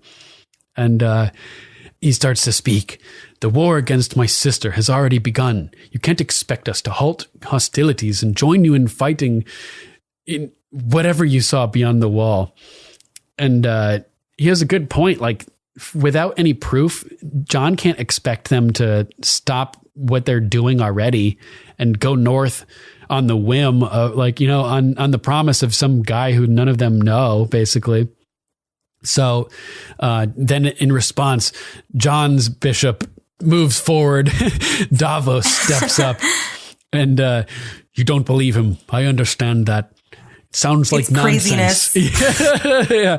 And it does sound like nonsense. And Jon at that moment looks up at Dany, and they both make eye contact in an intense moment. And this is Davos's moment. Davos had been taken off guard, and he was unprepared for the titles fiasco that happened a little while ago, where he sort of embarrassed Jon with his response. But now is his time for him to do what he does best, to rep justice and to articulate the nuances of the epic nature of this scenario, and to speak reason and proclaim truth, and to sort of negotiate as a third party to help these monarchs see eye to eye here and move forward with what they need to do. And as Dany had spoken so eloquently on behalf of herself and the things she's accomplished, Davos begins to speak on behalf of Jon Snow, and finally steps up into the role that he needs to be doing for Jon. He's like, if destiny has brought Daenerys Targaryen back to our shores, destiny has also made Jon Snow the king in the north. He's like, yeah, you were the first to bring the Dothraki to Westeros. That's amazing.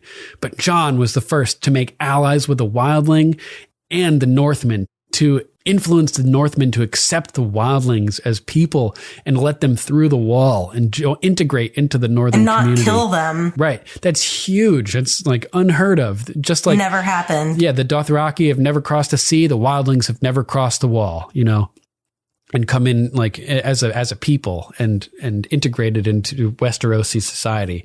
So these are two unprecedented things happening. And he goes on.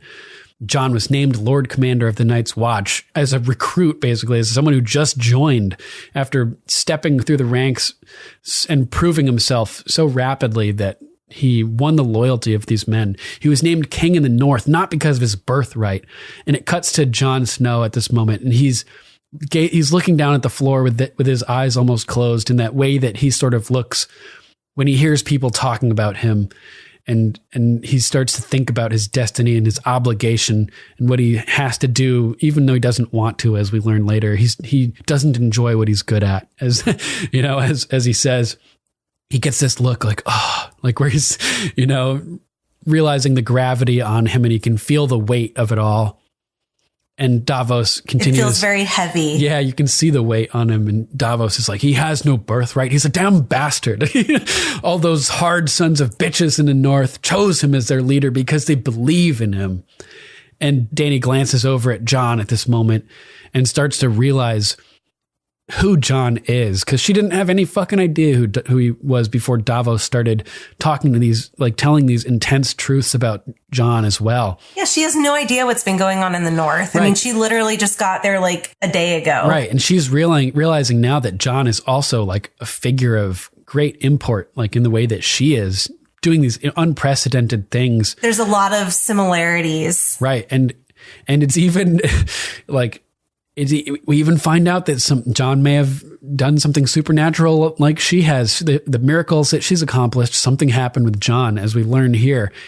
As Davos continues, all those things you don't believe in, the grumps and the grumpkins and the snarks and the White Walkers and the whites, he's faced them. He's fought those things for the good of his people. He risked his life for the people of the North and for the people of the Night's Watch and for the wildlings. He took a knife in his heart for his people. He gave his own. I love that Dany like looks over at Tyrion like, what? Did you catch that? Yeah. And Jon turns to Davos like, I don't know. It's if like, dude, no. Yeah. And Davos stops. He gave his own and cuts himself short. And it's like Dany and Tyrion are too shocked to even say anything or even ask what the fuck, as like, what are you talking about? This moment is like incredible. Davos was just on fire.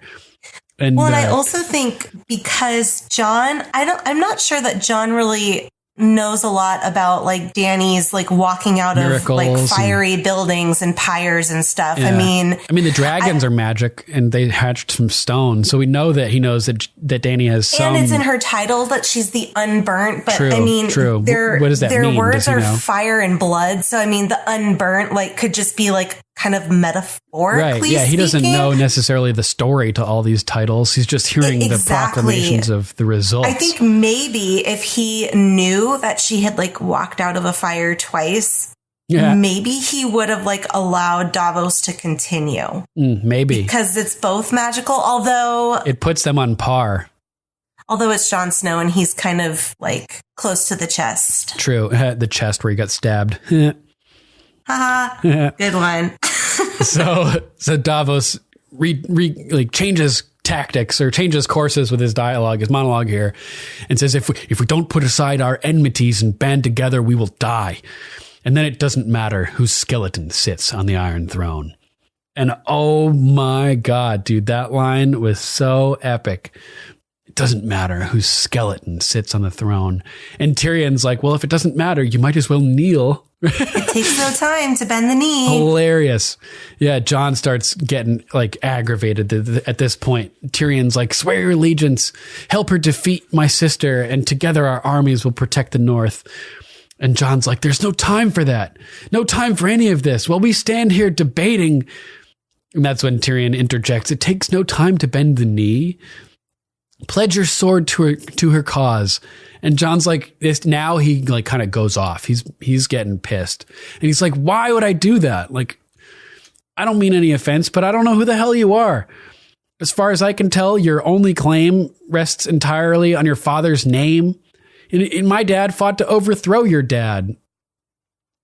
And as interesting as that is, because Jon's father is not really Ned, so you'd think, well, maybe his father didn't actually fight to overthrow the Mad King, but Rhaegar Targaryen, technically this statement is still true. Rhaegar Targaryen was fighting to overthrow the Mad King at the infamous tourney at Harrenhal, where Rhaegar gave the crown of love and beauty to Lyanna Stark, passing over Elia Martell. Well, I can't talk. He had called to get together the lords to meet at this tourney and meet in secret to plot their overthrow of Aerys. to overthrow the Mad King. So technically this statement is still true. That even though Jon's father is actually Dany's brother, he still fought to overthrow the Mad King. That's crazy. That's awesome. So a little funny there, kind of like that. So he's like, the Lords of the North place their trust in me to lead them, and I will continue to do so as well as I can. And it's true. I mean, it's not up to him. He's serving the people who have nominated him to do their bidding, essentially. And Dany's diplomatic about this too. She's like, that's fair. But she also points out that from her perspective, she's the rightful queen of the Seven Kingdoms. Although that's not technically true given Jon's true identity, right? Exactly. So she's not technically the right king. It's Jon. And she says, by declaring yourself king in the northernmost kingdom, you are in open rebellion. And that's when Varys, he starts off running and then slowly, like... I think he's been running the whole time. And then right as he turns the corner, he starts to walk so he doesn't look like he's been running. Yeah, it's hilarious. So he gets there and walks in so it doesn't look like there's an emergency, basically, and walks up to Dany and says, Your Grace, please dismiss your guests. I have grave news. And Dany... Oh, is that what he says? Yeah, the subtitles actually came up on HBO Go showing exactly what he says.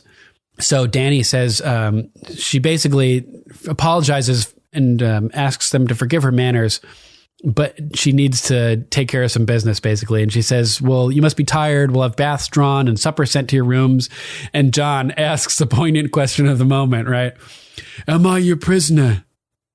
Not yet. Not yet. Ominous. And I love this whole introduction scene between the two of them. They both learn so many valuable things about each other. They both have a lot to think about. They're both impressed by certain aspects of each other and certain accomplishments that each other have done. They have so many things in common. They both have earned the respect of their people through strife and through fighting and through doing what they believed to be right, even though other people disagreed, for refusing to go along with the norm and for taking huge swathes of people, whether it was people that were enslaved in Essos or people who were trapped north of the wall and in imminent danger, and being responsible, being a savior for large groups of people, freeing them from bondage or freeing them from being trapped north of the wall. They have all of these similar storylines and so many similar characteristics and so many similar accomplishments. And they're both just honorable and respected people, both Targaryens, coincidentally. It's just... And complete opposite, like, of the way they were brought up, like, between being, like, up in the cold north and out kind of, like, in the deserty, like, southern, sunny, fiery regions. Right. One ice, one fire, one white hair, one black hair. Yin and yang. It's almost like, I was just going to say, it's like yin and yang. Yeah, that's so crazy. And so they start to leave. They walk out. And Varys reveals now that the Ironborn and the Dornish allies were attacked and the fleet was destroyed on the way to Dorne. And oh, fuck, that sucks. 2 or 3 ships escaped. The rest are sunk or captured. Ilaria and the Sand Snakes are dead or captured. The Greyjoys are dead or captured. Dany's like, all of them? Fuck. All of them? Yeah, god damn. So brutal. And that's it for my number 4. I just love that whole scene. Like I said, just so good to see ice and fire brought together and these two comparable characters being introduced to each other and seeing the beginning of the respect that they're going to form for each other and just the admiration that will develop. And I would have, like Jon, my jaw would have dropped too. I would have fallen in love instantly. So that was my number 3. All right. And we've already done my number 2. So what's your number 3? So my number 3 is Sam has cured Jorah. Ooh, nice. Basically. Okay. That's just the Citadel scenes in their entirety, basically. So we get Archmaester Ebrose, Samwell Tarly, and Jorah Mormont all standing in the quarantine room. And Ebrose is prodding Jorah with this retractable stick, basically, this retractable What rod. Is it? I felt like he was like testing something with it. Like, I guess pain, stiffness of the surface, probably. One thing that the character in the books who gets grayscale, what he does every day is prick the tips of his fingers with a knife to make sure that he can still feel them. So interesting. You start losing feeling. Your skin becomes hard, etc. So he's probably testing to see if the skin is soft. He's probably testing to see if Jorah can feel it, to see if there's any pain, any stuff like that. So it's just funny though that he's prodding him with his stick. It's pretty great. And so he's like pretty stoked about it. He's like, "Does it hurt?" And he's like, "A bit, less than before." And he's amazed. He's like, the infection appears to no longer be active. Like, this is pretty radical, guys. I love that Jorah's like looking over at Sam like, what do we say? I don't know what to say here. Right. Yeah. And he's like, this is highly unusual, unlikely. One could almost be forgiven for thinking the entire upper layer of deceased skin was debrided and the underlying region treated with some sort of ointment. Like he obviously knows. Which is exactly what he obviously Sam knows told Jorah. Exactly what happened, because he knows the treatment that Sam had mentioned to him last episode. He knows the process. He knows Sam was thinking about it, and all of a sudden it seems to have happened. Jorah's like, I don't know anything about that. I just started feeling better. Yeah. It was probably the rest or maybe the climate. Oh my God. Archmaester Ebros is like, the climate. Yeah. You're free to go. This chamber is needed for the infectious and you're so not infected anymore. Hey, Tarly, I need to speak with you in my study. Getting called to the principal's office. Totally. So funny. You're in trouble now. You are in trouble now. You got some splaining to do, Lucy. Lucy. We'll say you got some splaining to do. Oh my God. I used to watch I Love Lucy all the time when I was little. When I was little. Yeah, same here. So Ebros walks out and Jorah and Samuel lingers for a minute to speak with Jorah. And Jorah's a little concerned for Samwell's apprenticeship at the Citadel, it seems.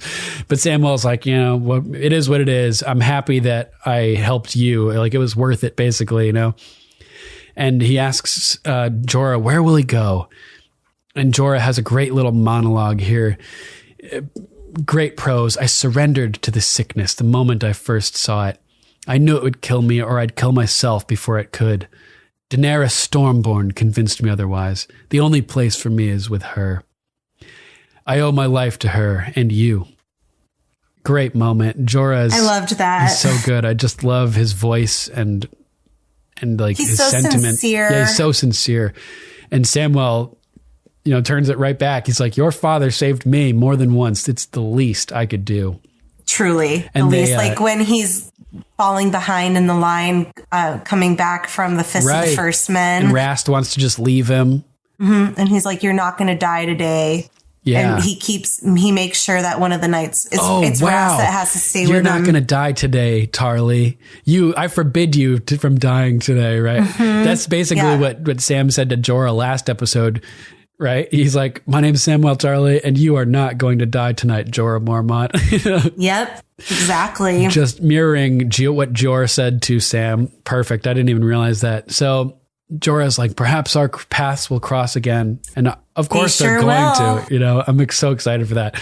Sam's like, I hope they do. And in a huge moment, a very powerful gesture.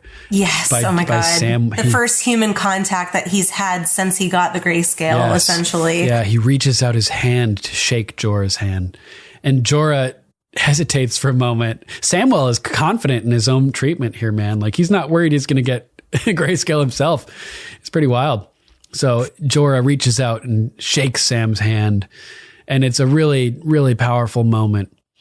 And Samwell turns and walks out, and Jorah turns to the window and smiles in a beautiful shot where he has his life back, and the opportunities are endless. He's looking out that window at a vast expanse of opportunity, and anything is possible. Excellent moment. So then it cuts to Sam meeting with Ebros later in the Archmaester's study. And Ebros is like, you treated him. And Sam's like, yeah, I did. Who told you to do it? No one. Who forbade you from attempting to treat him? I seem to remember you. Hilarious moment. And he's like, but you did it anyway. Yep. And he explains that he forbade him to do it because this is an extremely dangerous process that's rarely successful, especially on someone that's as old as Jorah is. Like, it barely worked with Shireen, whatever process was used, and it was only because she was so young. That's what everybody thinks, right? He's like, you could have infected yourself. You could have infected everybody else at the Citadel. You could have taken down the whole Citadel. Yeah, the whole and Sam's operation. like, oh, damn. I didn't think that far. Right, but you didn't. It's a meticulous, difficult procedure. Many maesters whose chains are heavy with the healing links have attempted it and failed, but you succeeded. How? Well, I read the books and followed the instructions. Yeah, it's so funny, but it's like, it just goes to show you how like that Sam is an important figure. So super smart. Yeah, he's super smart. He's very gifted, very smart. There's something special about him that he's careful too. Like I don't want to say meticulous because he's not quite meticulous, but he's, God, what's the word measured. I'm looking for? Yeah, but like not cautious. I don't know. I can't think of. He's very measured.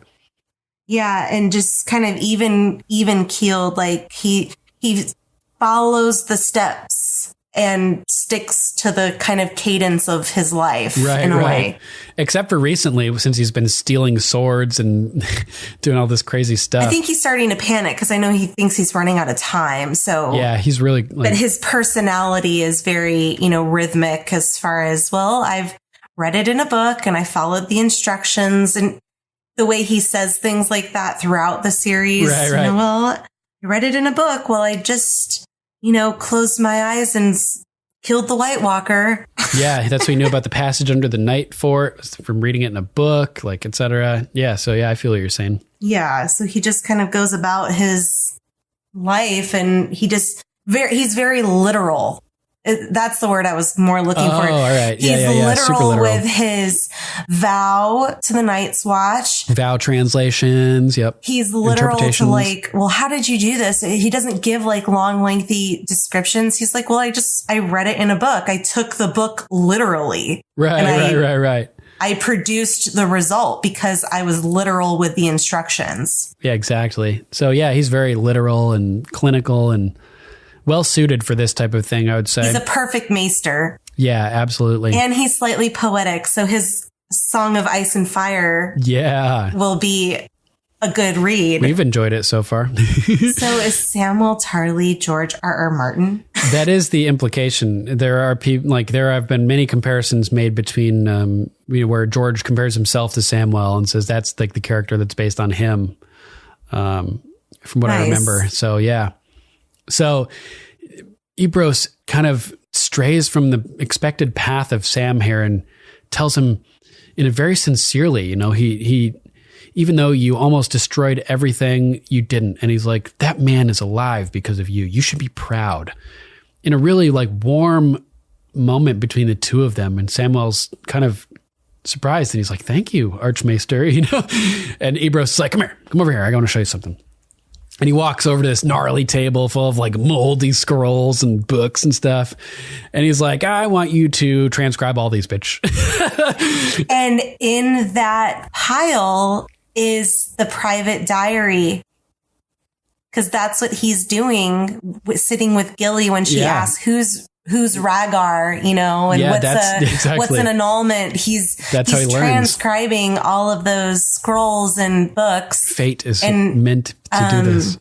Gilly is just reading them as he's doing it. And so that information is just sitting in a pile of crap on Ebrose's desk. Right. And just by happenstance, he's assigned to read it and rewrite it. I think that they probably have maesters constantly looking for scrolls and things that need to be rewritten, as monitoring the condition of the ones out there.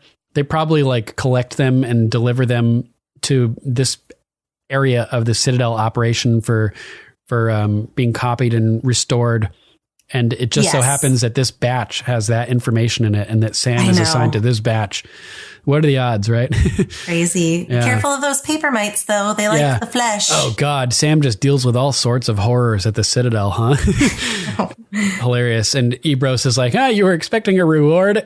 Your reward is not being expelled immediately. You better get started. Enjoy. At least you don't have to clean shit pots tonight. Yeah, totally. So, that's it for my number 3. Samwell curing Jorah and the Citadel stuff, which was kind of fun. So what's your number 2? My number 2 is Casterly Rock. Nice. I'm glad that you had this in your top 5 because I wanted to put it there and I just didn't. Cool. So you want to talk about my number 2? Yeah, let's talk about your number 2. We've already done my number 2. Right. Okay. So it cuts to Dragonstone in the chamber of the Painted Table. And Dany and Varys and Missandei and Tyrion are hanging out, talking strategy. And Dany's so pissed about their fleet. She's just like, we need to find Euron's ships and just roast them. And she's like, I'm not talking about sending more of our fleet out. I want to fly Drogon and just burn the shit out of them all. And Tyrion and Missandei are cautioning her against it. Remember how they were flying over those ships at the battle at Meereen? And I was freaking out. That's where she got the idea. Oh, totally. But it made me nervous, just like it makes Tyrion and Missandei nervous here. They're like, no. You're too valuable. It would only take one arrow to take you down, and we can't have that. I think she could get a lot of them blown up, though, because they're not looking up, if you know what I mean. Their fleet isn't looking up for an attack. They're looking out onto the horizon. But you got people on the crow's nests looking everywhere. You'd see that fucking dragon coming a mile away. Yeah, but like they'd come in so fast, like they'd have to like hurry to their stations and knock and loose. Like she could burn like 3 or 4 ships right off the bat before they're even fucking ready. I don't know. It depends on how quickly they're able to catch them off guard. If they're out in the middle of the water, they could probably see them coming from miles away and have all the time in the world to get ready. True. Those dragons are big as a 747. You think you're not going to see a 747 flying up on you? Well, you don't really see, you don't see Drogon at the loot train battle until he's upon them. I mean, he comes like flaming out of the clouds. Like he's hidden in the clouds. Oh, I guess they could use cloud cover. Yeah, that's a good point. That's a good tactic. I live in the Bay Area, so we deal with fog on a freaking, especially in the summer, on a daily basis. I mean, the fog rolls in. It's literally a blanket. Right. I love fog. You cannot see. You can see it rolling in over the hills. It looks like a tidal wave coming in. Looks like the White Walkers are arriving. Oh, it's crazy. I love the fog. I'm going to miss the fog here for sure. It's super cool. Especially when you're in the city and you get like a view of the bridge and all of a sudden like it just disappears into the fog. That's cool. So, I mean, there's cloud cover on the water. There's usually more weather out on the water because It's true. I'll give you that. Maybe they could use cloud cover. Good point. Yeah, but I'll also give it to you that it's hard to hide a 747. But I'll tell you what, around here with the fog, we see him dip in and out of the fog all the time. It's like, oh, there it goes. It just totally disappeared. Right. And if she's flying high enough, Imagine the size of the shadow she would cast. Damn. Being that oh high, my God. it'd be huge. That'd be so cool. So massive. I love it. Yeah. So, I mean, she could do it, but I understand why they're expressing disconcern for her doing it. It's seriously dangerous. Oh, yeah, totally. So Dany's like, I wouldn't be alone.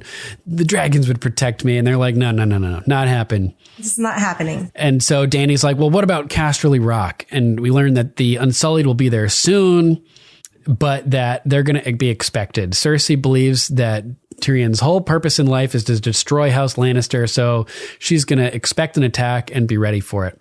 And then it cuts to Casterly Rock. And while Tyrion is narrating the situation, we're seeing everything unfold just as he imagines it, right? And first of all, Casterly Rock is beautiful. I thought this was a gorgeous It's like right up on that cliff. Yeah. Oh, man. Not unlike High Garden, actually, which is located on a giant top of a hill itself. Yes. Lots of similarities out in the West. Yeah. So it's just gorgeous. And Tyrion is talking about how no one has ever taken the rock except for Lan the Clever, House Lannister, when they took it from the Casterlys. But no one's taken it since they've taken it, at least. Lan the Clever kind of like convinced them it was haunted, and there's a whole story about and so they've like vacated. Something like, I don't remember exactly how they ended up getting the castle, but He's going through all the details about how the Lannisters will have 10,000 men at least, and they'll see them coming. And we see the ships arriving, and we see Grey Worm as he's getting his helmet on and ready for battle.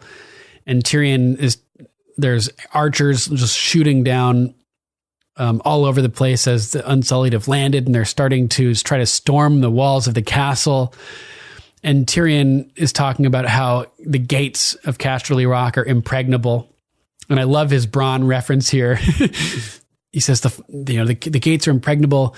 The fight up the walls will be hard. We're going to lose a lot of men. They'll be at a disadvantage. And he starts talking about how Tywin had built up Casterly Rock, in their house from nothing. He built their army. He built Casterly Rock the way it is now, but he didn't build the sewers. Tyrion was in charge of that. And it turns out that Tyrion built a secret whore passageway for himself, which is a sneaky little way that they could go through this little crevice in the rocks down at the waterline. Very, very sneaky, sir. And to sneak up through a guard tower where it connects. Sneaky, sneaky, sir. And I thought this was interesting because Tyrion built himself a whore passageway, right? And in the books, it's implied that there are these whore passageways from the Red Keep where Tyrion goes through a closet and emerges down in a whorehouse in Flea Bottom, basically. And so there's these passages from the castle so that people could make secret trips to the whores. And rumor is that Tywin had these passages built at the Red Keep. Oh, how funny. Speculation is that Tywin, although people think that Tyrion even thinks that Tywin never fucked around with whores or anything like that. He was shocked to find Shay in Tywin's bed. But Tywin, the reason people may not have thought he ever fucked with whores or anything like that was because he was so secretive about it. Because he had these passageways. Exactly. Yeah. He was just so slick about it. So Tyrion built whore passageways at Casterly Rock. Tywin may have built them at the Red Keep. But this whore passageway is going to enable them to sneak in and open up Casterly Rock from the inside, basically. So it's a passage that began by the sea and ended beneath one of the main guard towers, Tyrion is saying, as Grey Worm and his Unsullied are infiltrating through the dark crevasse in this opening in the stone. So cool looking. Totally. And this is where Tyrion throws in his awesome Bronn reference. He says, Casterly Rock, the impregnable fortress. But as a good friend of mine once said, give me 10 good men and I'll impregnate the bitch. Love it. Love it. Talking about the Vale, Bronn in season 2. Yeah. Or season 1, maybe even. I think it might have been season 1. Yeah, totally was actually. Because it was when they were on the way to the Vale after Tyrion was captured by Catelyn Stark. Yeah. So, and so it begins, Tyrion says. They will face the bulk of the Lannister forces and be outnumbered. They'll have less armor and fewer weapons, but they'll have the advantage because they'll be fighting for a cause, fighting for freedom and for the person who gave them freedom. They'll be fighting for you, Dany, and that is why our Unsullied will triumph. So crazy. But this is where things start to go awry in Tyrion's plan. And instead of finding 10,000 Lannister soldiers within the walls of Casterly Rock, that place is empty. And not only that, adding insult to injury, a sneak attack from Euron's fleet is happening out on the water again. It's God damn it. The whole water situation is just fucked at this point. Right. Just totally dominated by the ruthless Euron, the master of the like Cersei says, the greatest captain in the 14 seas. Right. So that's crazy. Plan is backfiring as the remaining Greyjoy fleet is just being decimated. And Grey Worm is freaking out as he's watching it happen from above the wall, from atop the battlements of Casterly Rock. And he's like, where the hell are the rest of the Lannisters? There's supposed to be so many more than this. Dead. Yeah, he's like interrogating this dying guy. Yeah. And we learn the truth of the situation and where they've gone as the camera cuts to High Garden and the Lannister forces are marshaling outside. This is my number one. Me too. So let's talk about it. You go ahead with it.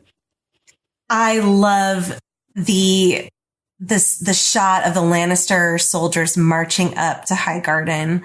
I love Highgarden up in the background. It looks so beautiful down there in the west, in the Reach, I guess. And what a castle. And then we get this amazing aerial shot of the army advancing. And I love their formation. It's so how precise. Cool is that?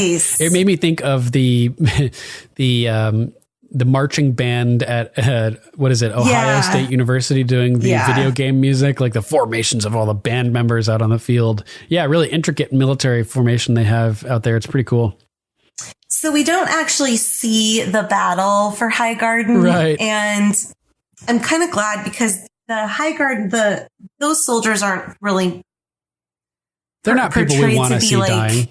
Yeah, like fancy fighters or anything. So we cut into the actual courtyard of Highgarden and the battle's over. And Jaime's walking through the courtyard and there are dead people everywhere. And we also get a shot right before that of Lady Olenna looking out her window of her tower. I love that little window, and that side of that tower is just gorgeous. Beautiful stonework. What a castle. So we see Jaime, he's starting up towards that area of the castle and walks right to the chamber.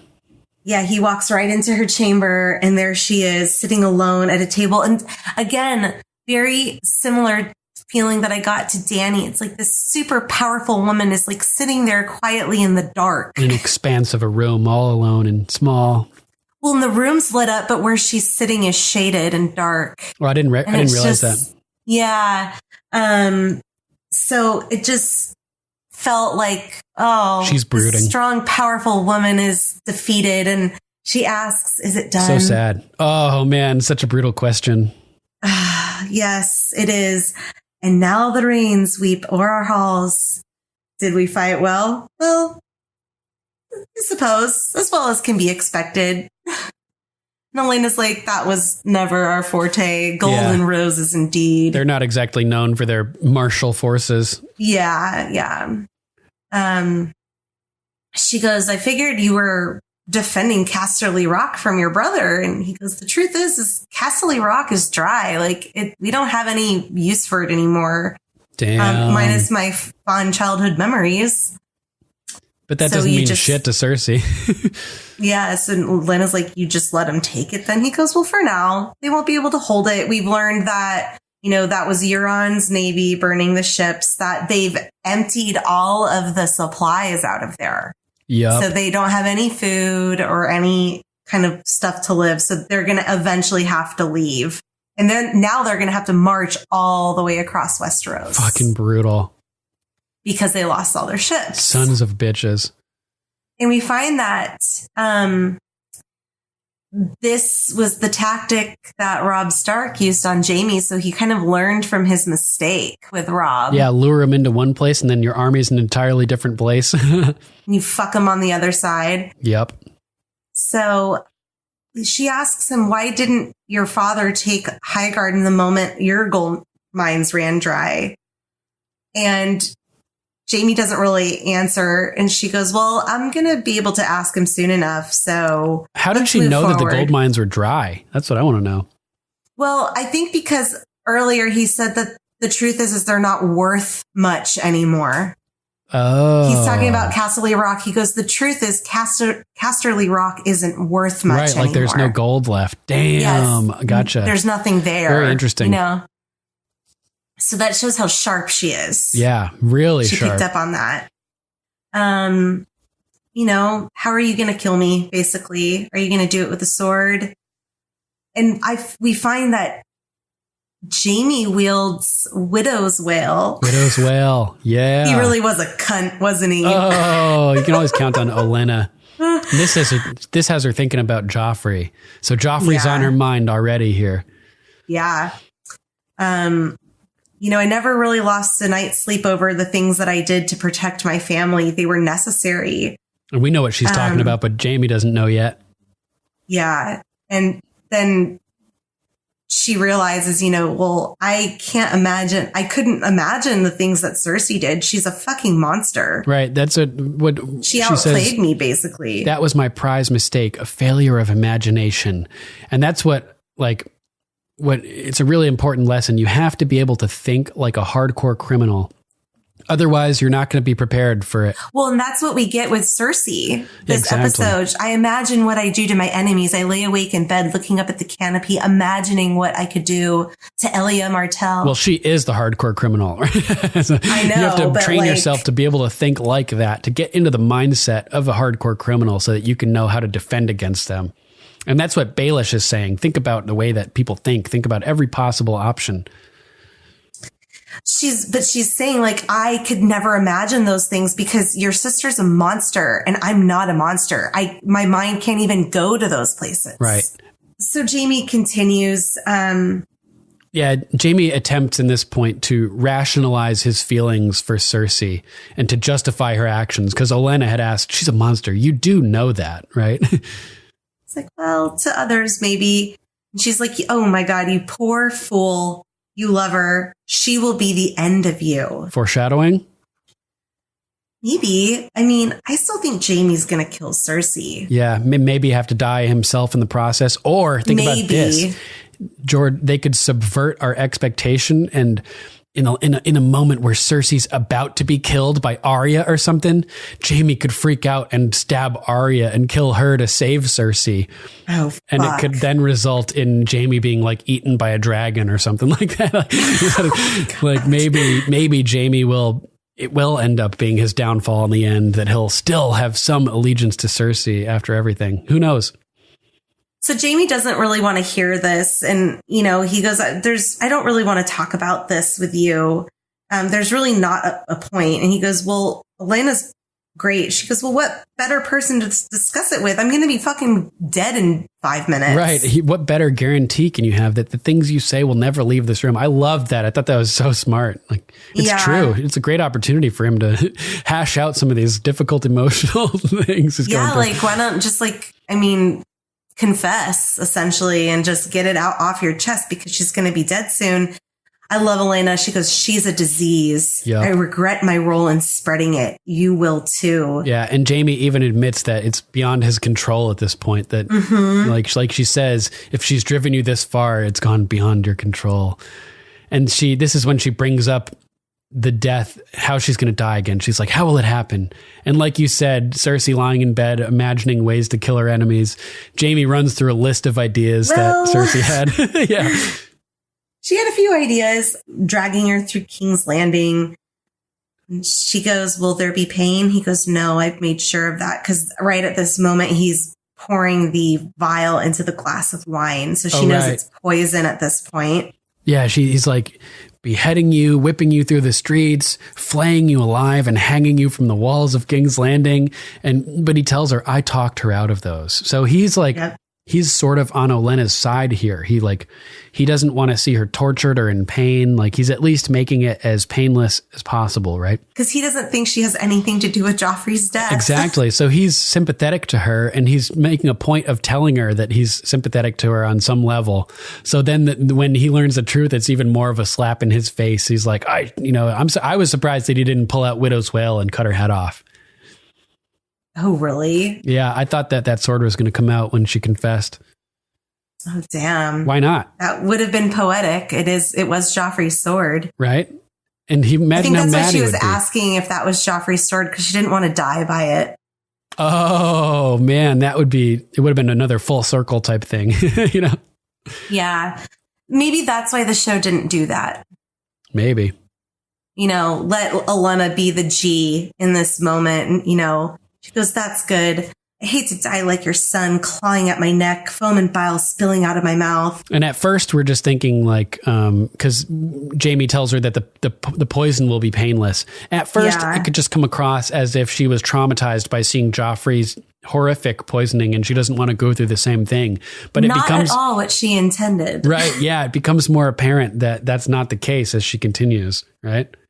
Tell Cersei, I want her to know it was me. And I'm like, oh, damn. Cue the blunt and the glasses. Yeah, totally.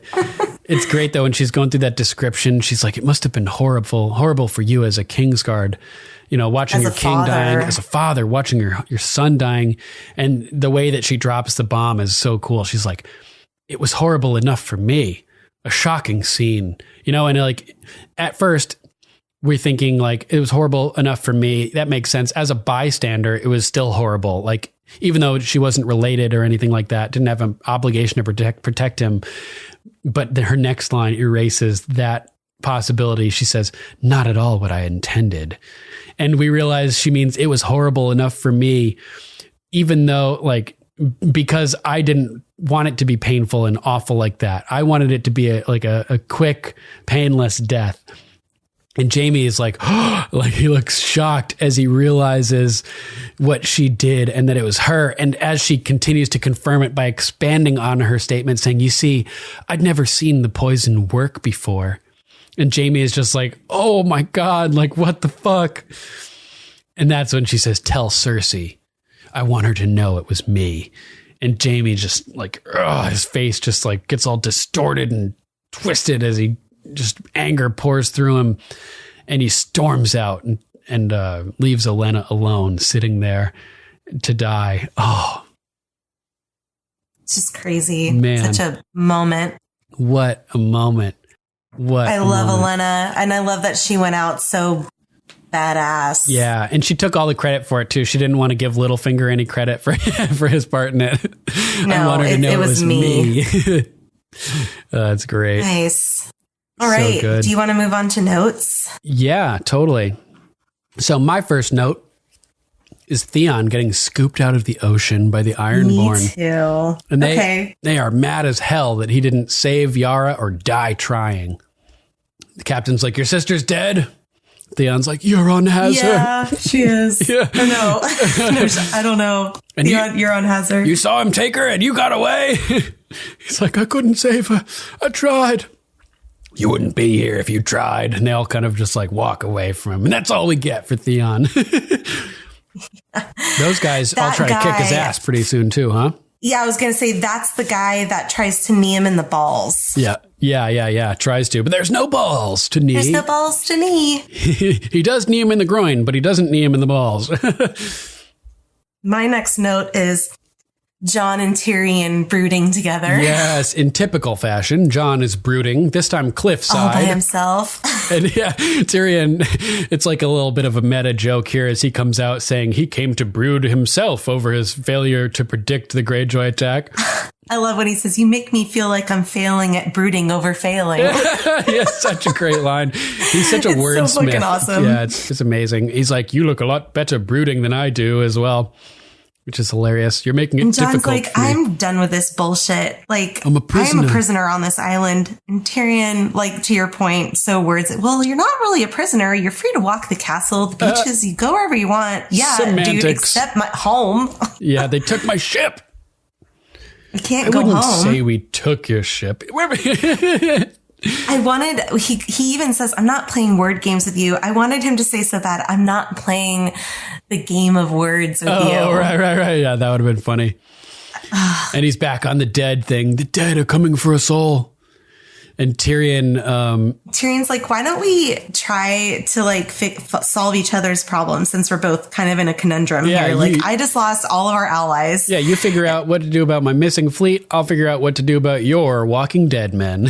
And you can see that Jon is so frustrated here because he really understands. It has to sound fucking crazy when he tells people. Exactly. And he didn't do himself. There's an army of the dead after them. Totally. And he did not do himself any favors with the way that he brought it up. It was like awkward and just like no easing into it or explanation, just like the dead army is coming south, and you're like, what the fuck? But how do you lessen that blow?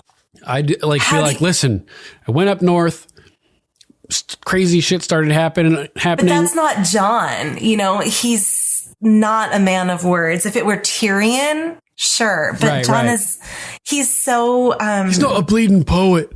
I'm not a bleeding poet. Well, I don't know. I'm not a bleeding poet. No, you're really not.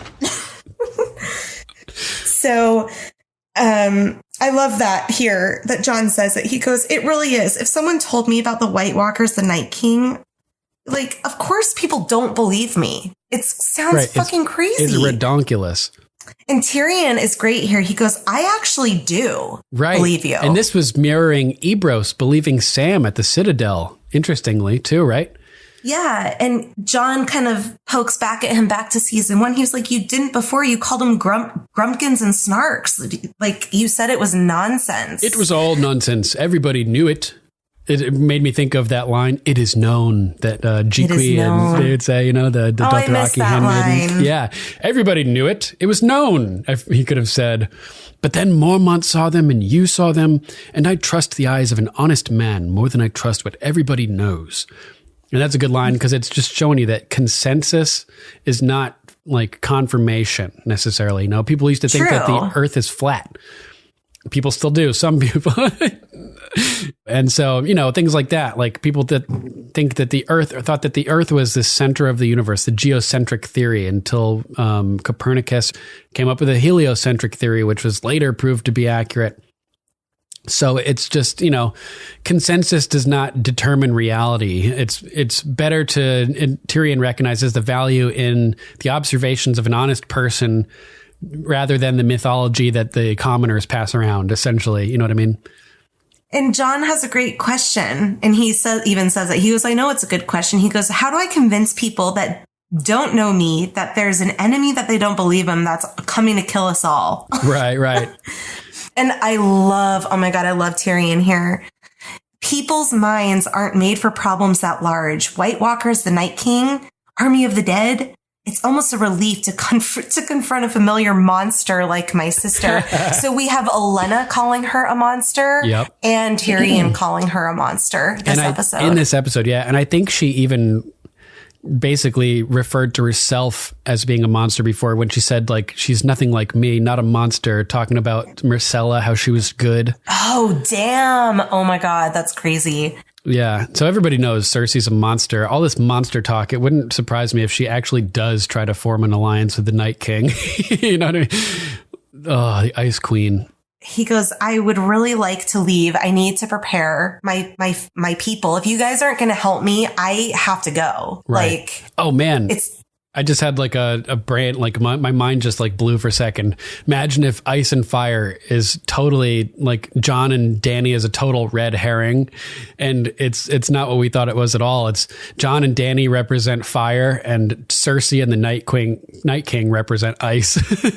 I was thinking that too when we were talking about monsters. I was like, what if Cersei turns into a White Walker and like, oh man, that'd be so cool. The Night King converts her. Dude, if the Night King could convert Cersei, like touches her skin, doesn't kill her, but like those babies, just touches her and turns her.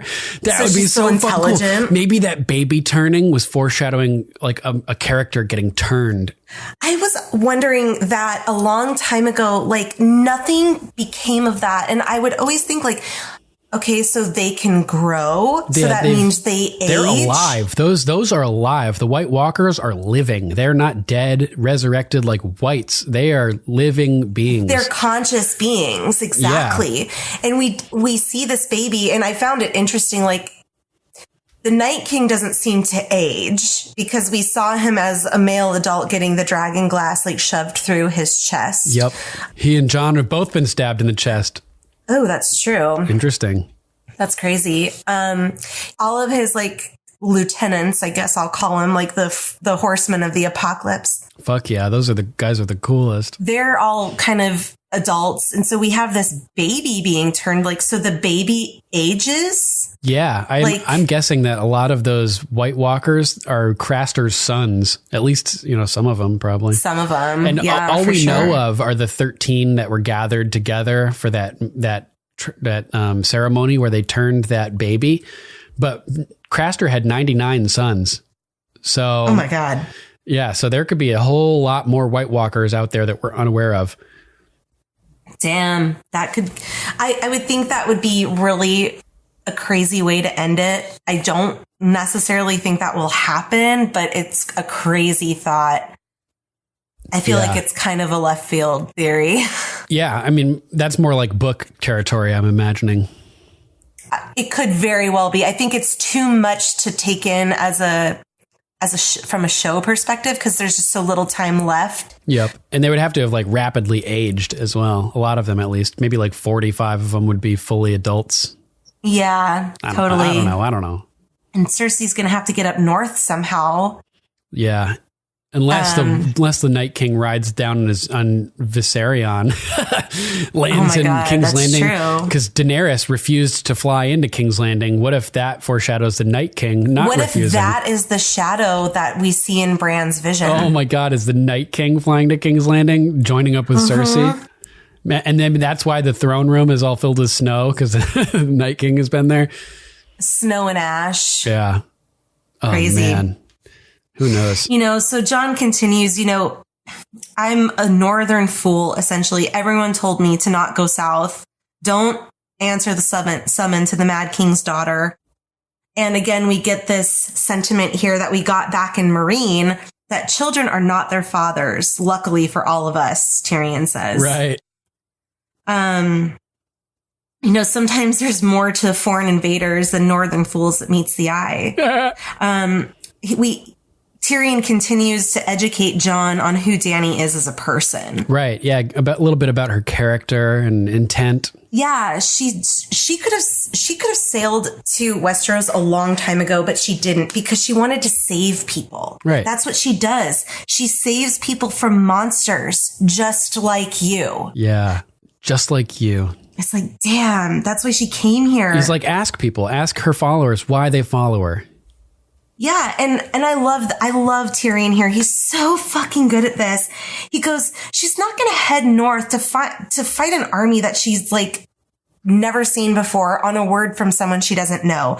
That's not a reasonable thing to ask. And Jon takes that as like an insult. He takes it as like he's offended. It's like an attack. He takes it as, and so he not as a beckoning to change tactics and asks for something reasonable. So let's come up with a solution here. So he's like, oh, and gets kind of like frustrated. He thinks Tyrion is attacking him and starts to leave. Yeah, because he thinks Tyrion is like coming at him, like what's wrong? Like, what are you, stupid?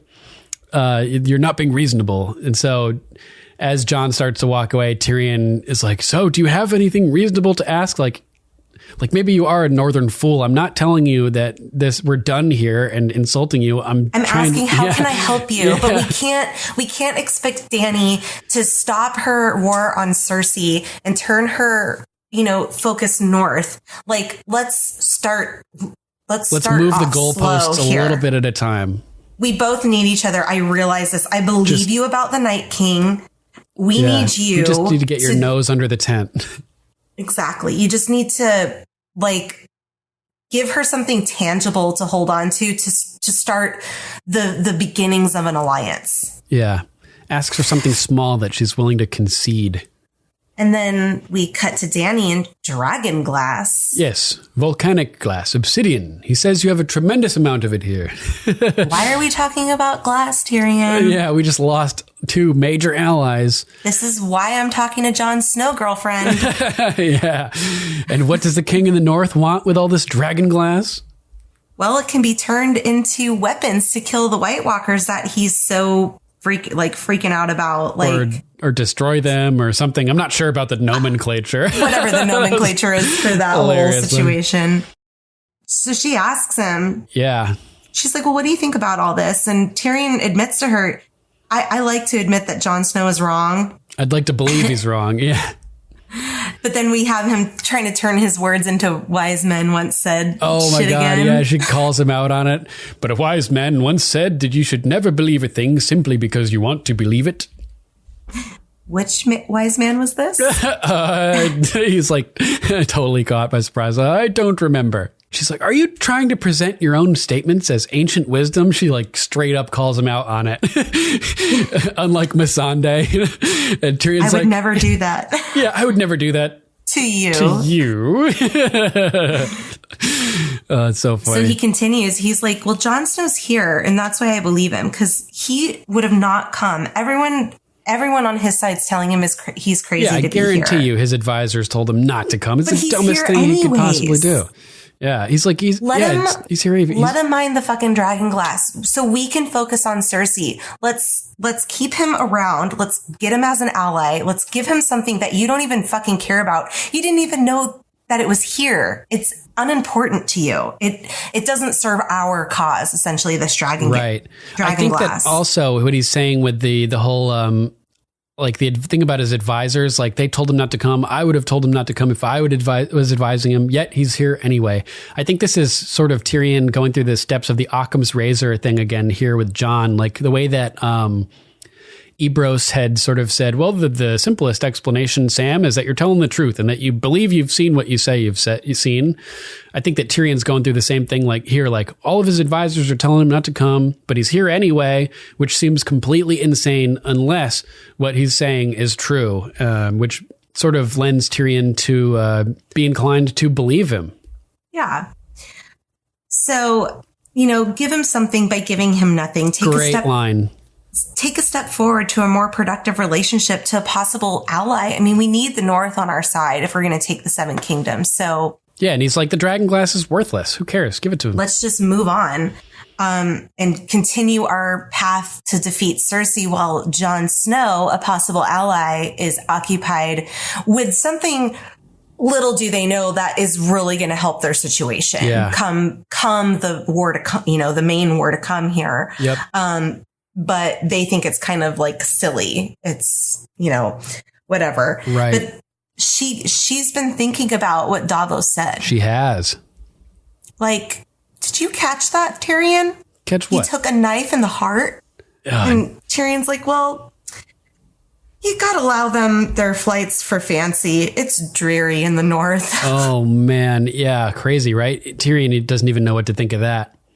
Yeah, I that he can't even wrap his mind around. Yeah, it's like they were so flummoxed when Davos said it that they were like. And also Tyrion has never seen Dany walk out of the fire either. So I'm sure maybe he believes that, but he's never seen it for himself. So I think, again, going back to what he said about what he said to Jon, is it's hard for people to fathom shit like this. Yeah, totally. So I think this is what it's hard for him to fathom, is like, oh, he died and came back to life. Like, right. That's impossible. Just like Olenna said, too, like she couldn't even imagine the things that Cersei did. Like some things are just unimaginable. White Walkers, unimaginable concept. The dead army, unimaginable. Walking out of fire, birthing dragons from stone eggs, all unimaginable, right? So, yeah, definitely. It's a great moment for Tyrion to help Dany kind of move forward and gain another ally, but also really show his political skills to keep people that could easily just say, will be like, well, fuck you. No, fuck you. No, fuck you. Like, now we're not friends anymore. He's kind of like, let's massage this a little bit. Let's work this relationship. Let's keep Jon Snow around and occupied. Out. Yeah, we need an ally. Totally. So then we cut to the walkway and Dany is at the bottom of the path. She's looking out. What a view. Oh my God. Beautiful. And Jon's creeping up on her. And the dragons are flying over the ocean and over the mountains. And Jon looks down and sees his girl. Yeah. And he admits, he goes, it's an amazing thing to see. Yeah. How about this though? She's standing down there unguarded and she's letting a rival king walk up behind her. Dude, like she's feeling pretty comfortable around Jon at this point already. I think she realizes that he's not a threat. I don't think she ever got the vibe. He said nothing about wanting the Iron Throne or any of that. Yeah, I mean, he said as much. He said, "I'm not like a threat to you," right? So, like, I don't want what you want. But it's one thing for him to say that. It's another thing for her to believe it, and it's another thing entirely for her to actually not have people guarding her back with Jon around. So the fact that A, he's said she's it, totally B, she believes him, and C, she's removed her guards. Yeah, she's like really going out on a limb, trusting him here. It's pretty amazing. So she tells him the name of 2 of her dragons.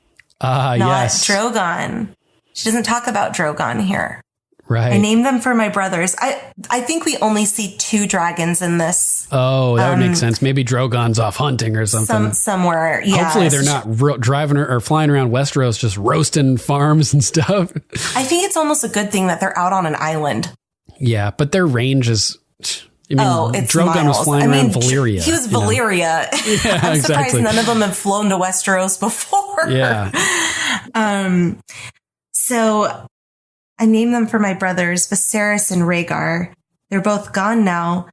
And I get another parallel. Right? So many parallels. I hear that you lost 2 brothers as well. Dude. Like, damn. Well, and Jon at this point thinks Bran's probably dead too. So in his mind, 3. he's like, girl, I've lost 3 brothers. Yeah. But we see Bran in a little bit. Yes, we do. Computer Bran. I love Dany here. I think she's really pondering why Jon Snow is there. She is. She's thinking about it. Same thing too. People thought dragons were gone forever, but here they are. So maybe we should all be examining what we think we know. And I think that's some self-reflection on her. Yeah. And it's like, I just walked out of flames. I birthed dragons and apparently in the books, I breastfed them. So is it really that far-fetched that the Night King stories are true? Exactly. Nailed it. Let's be kind of real here. And John's like, you've been talking to Tyrion. Well, he is my hand. He enjoys talking. Yes, we all enjoy what we're good at. I don't. Oh, man. Daenerys is like taken aback when Jon says, I don't. And she's like, whoa. Yeah. And I immediately thought like, well, he's really good at killing people. Yeah. Killing people and being inspiring devotion and being a leader. Yeah. You know, having to behead kids as small as Ollie. Yep. Yeah. Killing people, I think, is what he was probably thinking of, too. Yeah. Or just having to do all this destiny stuff. Do you think Dany picks up on that? I think so. Probably. I do, too. I think that she makes her like him even more as well. Yeah. So. And oh my God. And this is great to remember as well. This is something that is a really important parallel for Dany to maybe catch. And I just realized that at this moment, it's something that I knew beforehand, but it just jumped into my head. Where else have we heard this? He was really good at killing, but it wasn't what he enjoyed. Didn't Sansa say that to the Hound about Ned Stark? Ned, but something that Dany may have heard before. Rhaegar, Jon's father, was the same way. Great at killing. Barristan was telling her, like, she knew that he was supposed to be this amazing warrior, and Barristan told her, yeah, he was good at killing, but he never enjoyed it, right? And that's exactly what Jon, Rhaegar's son, is saying here. Like a perfect parallel to his father. The same type of melancholy attitude and demeanor, brooding and moping. Rhaegar was constantly brooding over the tragedy at Summerhall, where he was born and where a lot of his family died, where Dunk died and where Egg died. So there's a lot of parallels between Jon and Rhaegar and their personalities and their talents and what they like and what they don't like. And like, it's another little clue for when Dany does find out the truth, all these little things are going to pop into place, and she's going to know that Jon is really Rhaegar's son based on these little details. You know, the dragons liking him, the fact that he is good at killing but doesn't like it. But doesn't like it. Melancholy demeanor. She will not be able to deny it. Yeah. And especially if Sam has a copy of that annulment, for instance. Oh, maybe he did copy it. Yeah. I mean, that was the whole point of what he was doing, was copying those documents. Yep. So he probably just made an extra copy for himself. Unless he wigged out and like left immediately. And maybe he brought it with him. Maybe he brought the original with him and just said, fuck it. Right. Yeah. Yeah. The original would be better. Fucking important. The original would be this is optimal. So important. Right. And so we'll have one piece of physical evidence there. We'll have another eyewitness testimony when Mira Reed shows back up at Winterfell with Howland Reed, potentially, who was at the Tower of Joy. That would be so cool. Oh, I hope so. And then we have Bran who can like see it in detail. Yeah. And even, and prove his worth by talking about things that happened to Dany that no one else would know. Yeah, exactly. So he can tell Dany like about the chipmunk she, cared about when she was 8 or something. And exactly. Something of her childhood. Like maybe saying that she, like talking to her brother about sewing dragon banners, Illyrio Mopatis. Right. Some secret, something that no one else would have heard or cared about. For Book Bran, the best thing for him to say would be to bring up the house with the red door to Dany, where she grew up, that she longs for in her dreams. Or he could be weird like he's been lately and bring up some horrible shit that only Dany would know about, like he does with Sansa later in the episode. But we'll get to that. So she's like, I'm not going to let Cersei stay on the Iron Throne, and I haven't changed my mind about which kingdoms belong to that throne. And he goes, I haven't either. Yeah, and I think his persistence here and his willingness to put himself in danger, even though he's not going to bend the knee, is making Dany possibly believe him as well, like realizing that he's dead serious about what he's saying. And she decides to allow the mining. Yep, I'm going to allow you to mine the dragon glass. And he's like, thank you. She's also going to provide resources and men he needs to mine it, too. That's pretty cool. Intense. Yeah. Yeah, that's pretty generous. Yeah, totally. And he's like, will you believe me then? The Night King and the Army of the Dead? She's like, you better get to work, Jon Snow. And he's like, God damn it. She won't believe until she sees it. Yeah, which we get very soon here. Yes. Oh, man. Yeah, it's just it's a great scene between the two of them. And you can already kind of feel the sexual tension between them because she kind of like looks back over her shoulder as he walks away and doesn't really look at him in the conversation. I think he makes her uncomfortable in a sexual way. Interesting. You know what I mean? Yeah, she's like, yeah, sure. She's looking out, and I think his proximity to her, and I think because we get that next episode in the cave where they get really close and you can just kind of feel the heat between them. Yeah, definitely. So I think she's purposely like not looking at him because he makes her fiery in her loins. Uncomfortable, like nervous. Right. Her stomach's fluttering and it's just a sensation that she probably wasn't expecting to have with him. Something she's not used to. For sure.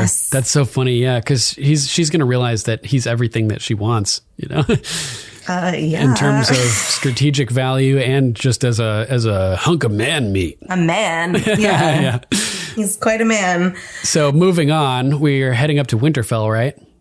We are at Winterfell, and Sansa is being the Lady of Winterfell. She's making sure all of her people are fed, and she realizes very quickly that they don't have a lot to feed the people that may be fleeing for safety to Winterfell. Yeah, Winterfell's a good place to hide out for like a lot of people in the north in theory. So Lord Royce basically is honest with her. He's like, I don't think you have enough.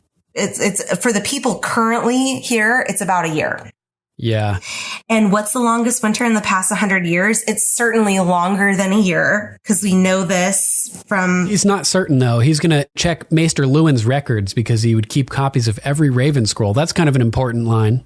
Yeah, because they pan over to Littlefinger. Yes. When he says that. Exactly. So he knows. And we know Littlefinger steals an important scroll later this season. Exactly.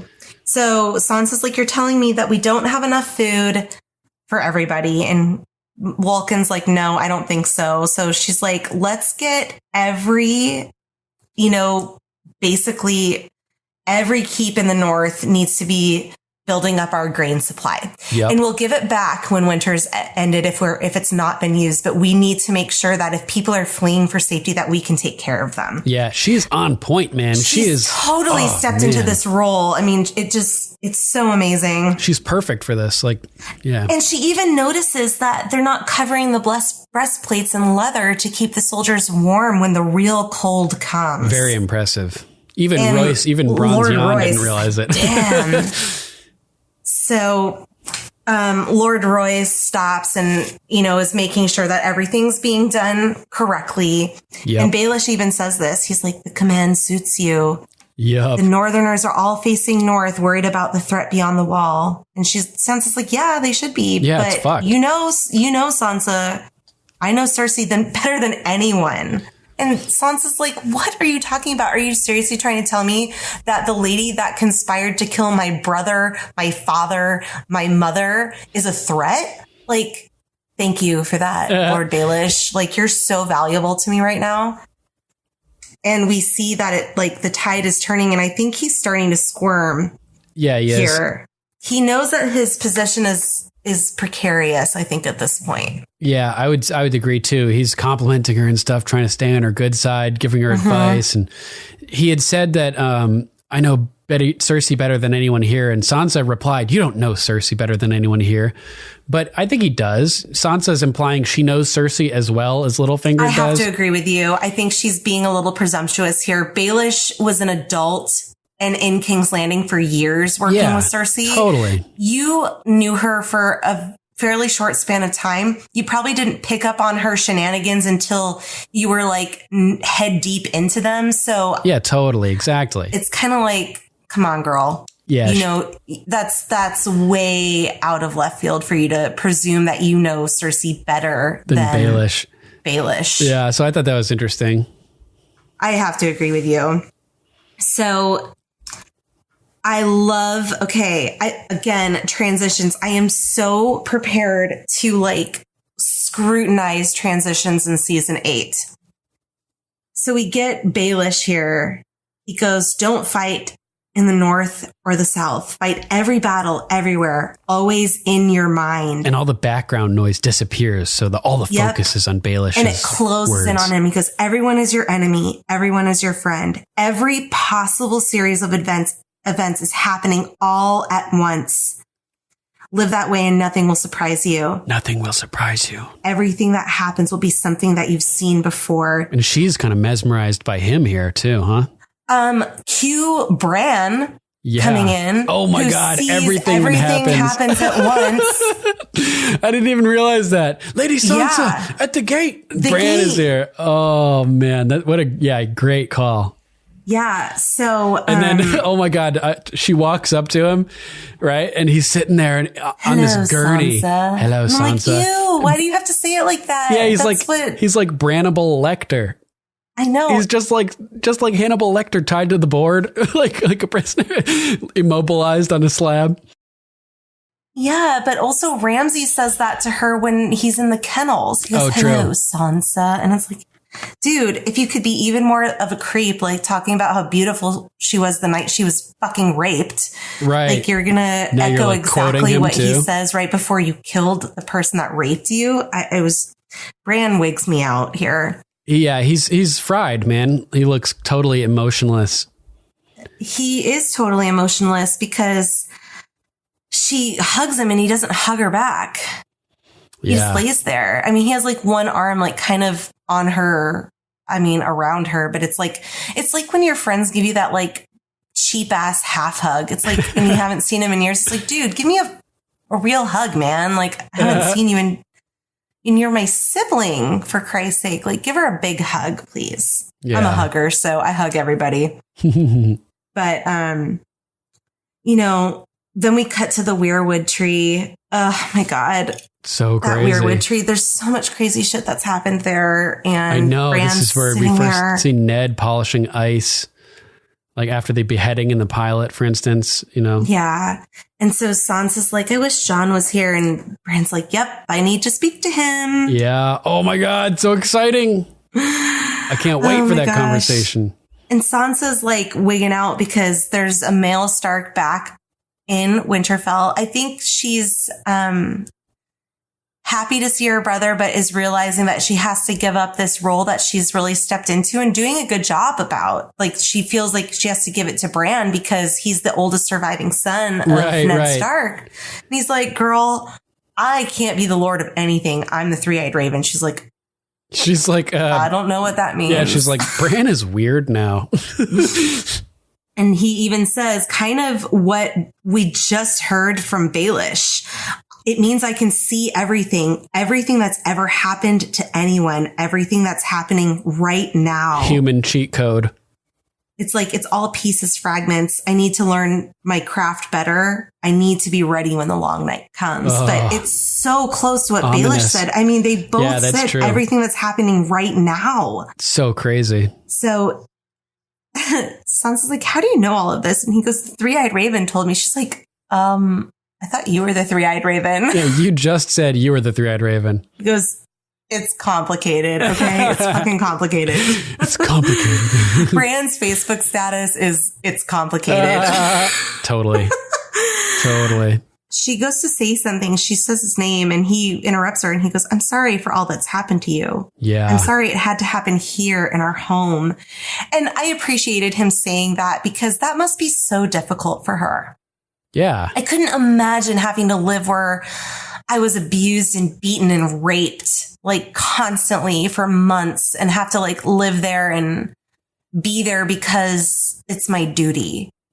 You know, she didn't want to go back there in the first place either. Well, like, yeah, definitely. Yep. When Baelish was taking her up to the Boltons, she had said even to Robin, Aaron, that I don't really want to go back there.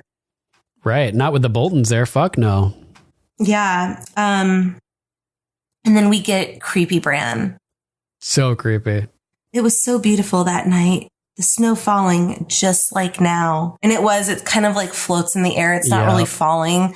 I mean, I don't live in the snow and very soon I will be, but I don't think of snow like floating around like that. I think of it like falling to the ground. Oh, it floats a bit. It depends, you know. Yeah. Okay. Well, that's cool. Yeah. So it's kind of like, I don't know if that's I have a video with the snow going upwards. Ooh, crazy. It's pretty crazy. I can't wait to live in the snow. I'm so excited. I love weather and I live in a place where there's literally no weather. So. Oh, nice. Yeah. For the snow going upwards video, I was in a tall building in Chicago, I think it was. And I was shooting video out of a window and the snow, I was like probably. A windy city. That makes sense. If there's like a ton of wind around that, it would blow up. Chicago is called the Windy City because of windy politicians. Oh, I thought it was windy there. It is a bit windy too, but it's because of the I've heard it's like super windy there, though. That's like because the people weather say is that windy. because they don't know why it's actually called the Windy City. So they think they're like being snarky and being like, dude, it was so windy there. Oh, got it. Okay. You know what I mean? Yeah. So he continues, and you were so beautiful in your white wedding dress. Oh, and my God. We have seen that it's not necessarily tradition to wear a white dress in Planet Toast because Marjorie doesn't wear one. Sansa doesn't wear one when she marries Joffrey. Right. Good point. Yeah, I hadn't thought about that. So the fact that he's noting the dress, I feel like maybe that color, like she knows that he saw it. And so she starts freaking out. I mean, she's like, she gets up. She's holding back so many tears. She's like, I have to get back inside Bran. Go. Like, I can't relive this. Like, with you being so zero weird. Emotion about it. Yeah, and Bran's like just like you said, zero emotion. I'll stay a bit longer. Yeah, I'll stay a bit longer. Just like no comprehension of the chaos that he's creating in Sansa's mind right now and all the emotions that he's stirring. Completely oblivious. It's crazy. Yeah, totally crazy. And Sansa's storming off like, what the fuck just happened? I know, and she has like huge tears in her eyes. Mm-hmm. Man, like, that was intense. She can't process it at all. Oh, fuck. I can't wait for season 8 to come out. So excited. It's crazy. Yeah, that's all I got for notes. How about you? Anything else? Me too. I'm noteless right now. Cool. All right. Stick with us, guys. We'll be right back after a short break.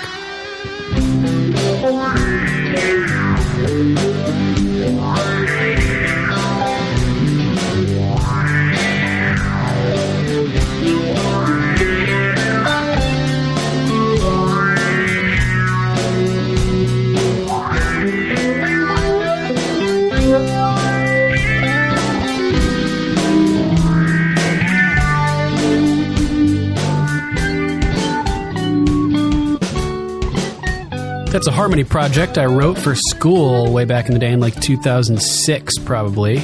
So hope you enjoyed that. And we're back with news about Game of Thrones. In the biggest news for this episode, HBO has officially released episode runtimes. We're not going to go over the times here because we don't want to spoil anybody who may not want to know. But the information is out there, so if you're interested in learning the runtimes for upcoming Season 8, go check it out. Do a Google search, go to HBO, you'll find it. Did you hear that? I think so. Was that earthworms? I think it was a white raven, Duncan. Oh, Winter is here! Winter is here! Fuck.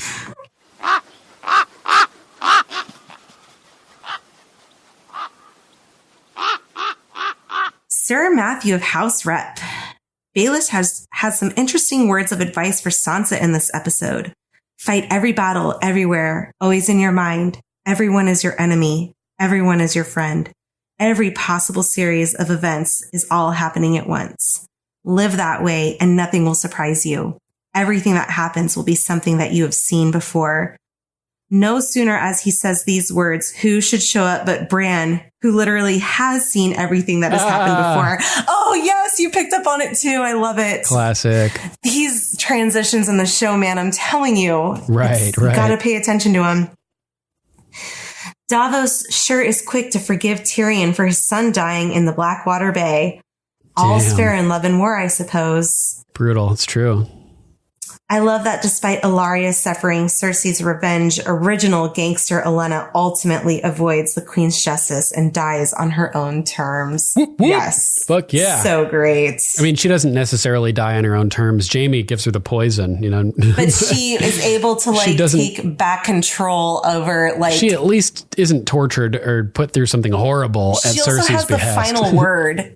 She gets the final word. Yep, that's cool. It was cool. me. And it's like, that's so fucked to go back and be like, God damn it. Got some bad I wish news, I wouldn't Cersei. have let Jaime talk me out of torturing your ass. I wonder, I don't remember Jaime telling her. I wonder if he actually does tell her.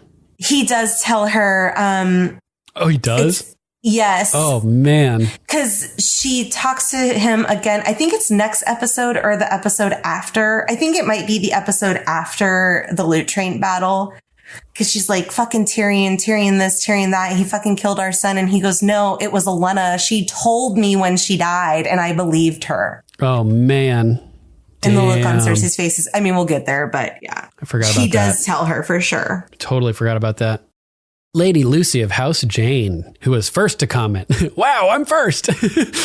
Okay, I love all of the interactions between Jon and Tyrion, from the wry smiles to the way Tyrion looks sorry as Jon has to give up Longclaw. It's been so long since we saw them together, and they both have changed and been through so much since then. Love their walk over the pathway and the dragon flying overhead. Do you think that was orchestrated by Dany? I don't know if she has that type of control over the dragons where she can be like, go do this, go do that. I think they sensed it. Yeah, I think they sensed him and wanted to scope him out. Yeah, me too.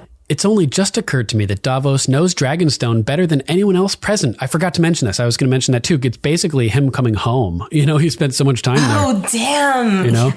Yeah, having spent so much time there with Stannis, and the map room with the dragons on the wall is immense. I'm really surprised that Stannis let those stay. The dragon maps, not have them taken down like Robert.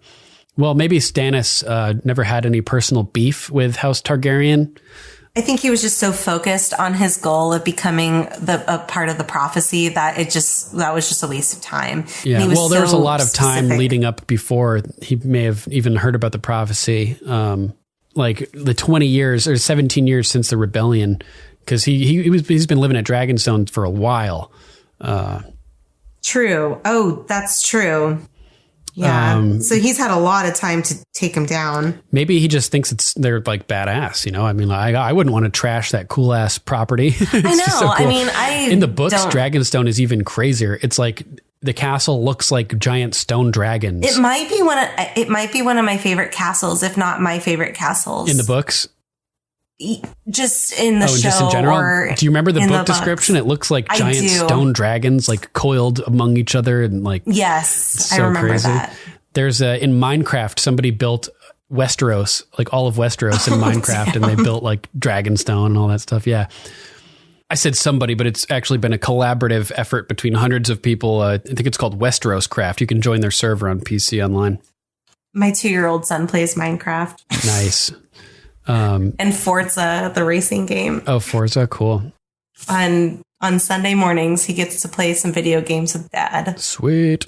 Lady Lucy continues, I think the Varys Melisandre stuff is really interesting. He hates her so much, and I think the only time he is truly unnerved is when she talks to him, or another Red Priestess. The one-liners between Dany and Jon are awesome. I love their whole exchange. And Davos doing his cheerleading routine for Jon, fan-fucking-tastic. The Euron parts fill me with anger, with equal anger and love. I hate the way he treats Yara, but love that he hasn't broken her. I love the stuff between him and Jaime. A finger in the bum kills me every time, with a couple laughing emojis. Yes, me too. Totally. Amazing. Cersei getting her revenge on Dorne is equal in its horror and its deservedness. Ever so slightly terrifying that Cersei now gives no fucks and does not give a shit who sees her and Jaime. Nice little Bronn reference there. Give me 10 good men and I'll impregnate the bitch. Fuck yeah. That part where we find out Jorah is cured gets me every time. I love that he has Sam's back, but also his reaction to Sam wanting to shake his hand. I'm guessing it's been a while since someone touched him by choice. Me too. Yeah, I agree. The end scene hurts my heart. I know Olenna has done some awful things, but I love her so. I think this is the first time we've seen her and Jaime talk, isn't it? Her last line is simply perfect. Tell Cersei, I want her to know it was me. And I'm really glad we don't see her die. Yeah, that's good too. Da da da da da. It's the motherfucking D-O-double-G. Snoop Dogg. Tyrell. Does anyone else keep thinking that every episode is the one that Arya gets back to Winterfell and then is disappointed all over again? Or is it just me? I swear I have that in my notes too. I was like, oh, is Arya about to arrive? Next episode. Next episode? Sweet. Yeah, it's the same episode of the loot train battle. Man. I just remembered that because I was like, damn, another Stark returns to Winterfell and we get like that amazing battle. So I know for a fact that it's next episode. Sick. Looking forward to that. It's between the Spoils of War episode and the Winds of Winter. Those are, I think, my top 2 favorite episodes. Nice. Yeah. Yeah. Good battle picks. Good is picks just for sure. So good. I'm looking forward to it. I can't wait. Me too. Sir Patrick of Hindsight. Varys comes back to Westeros with a tan, a nice shade of olive. This is possibly a hint that he's actually of Rhoynish descent. The Rhoynar were the second most powerful nation of magic wielders in Essos before the Valyrians finally conquered them. They were known for their olive skin tone. Some maesters say the people of Myr are descended from the Rhoynar due to their own distinctive olive complexion. Myr is where Varys was purchased by the sorcerer who cut him. The man must have recognized Varys as having royal blood. But was that because he had olive Rhoynar skin, or did he have silvery black fire hair? Rhoynish blood might explain why the flame turned blue when the sorcerer cast his parts into it. The Rhoynar were a river people who wielded water magic. Olenna openly admits that the only difference between her and Cersei is lack of imagination. Power is power, biznatch. Ares II would always visit Rhaella for some hibbity-dibbity after he torched one of his enemies. Poning the Sand Snakes makes Cersei horny for some Jaime flesh, because she's a bastarg. Am I right? Littlefinger fumbles to come up with something valuable to say, and eventually he lands on it, buys himself 4 more episodes. I think Duncan is right about Sansa playing hard to get, and this is her reason. She's squeezing him for all the lessons he can impart into her. The only value he has is as a tutor on how to play the game. Tyrion stands framed directly by the hearth as he talks reason into Dany. As she comes to see the wisdom of it, she wanders closer to the fire. As Tyrion talks to her about the dead, we can see that he is standing directly in the Bay of Hardhome relative to the painted table. Interesting. Very interesting. This is my first time noticing Euron's horse's amazing armor, that squid chevron. I might be reading into this too much, but he's wearing the same colors as Dany. Ooh, Dany is still in her traditional Targaryen Nazi colors, but as she warms up to Jon over this season, her wardrobe gradually shifts into stark gray. The Dothraki that postures at Jon as he takes his sword, he's sizing him up to see if he's a fighter or not. The guy who caught Jorah and Daario sneaking around Vaes Dothrak used the same posturing at Jorah. Knew he wasn't a merchant right away because Jorah didn't cringe away. This seems to be the Dothraki Secret Service's visual pat down. All right. Thanks for writing in, everybody. Great to hear from you guys. Yeah, thank you guys.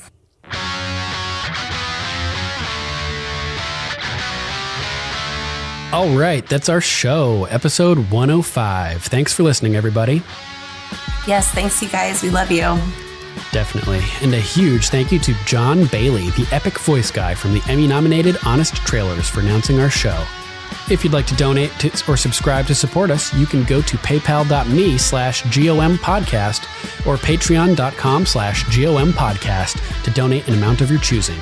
There are links to both at gameofmicrophones.com. Doing some online shopping?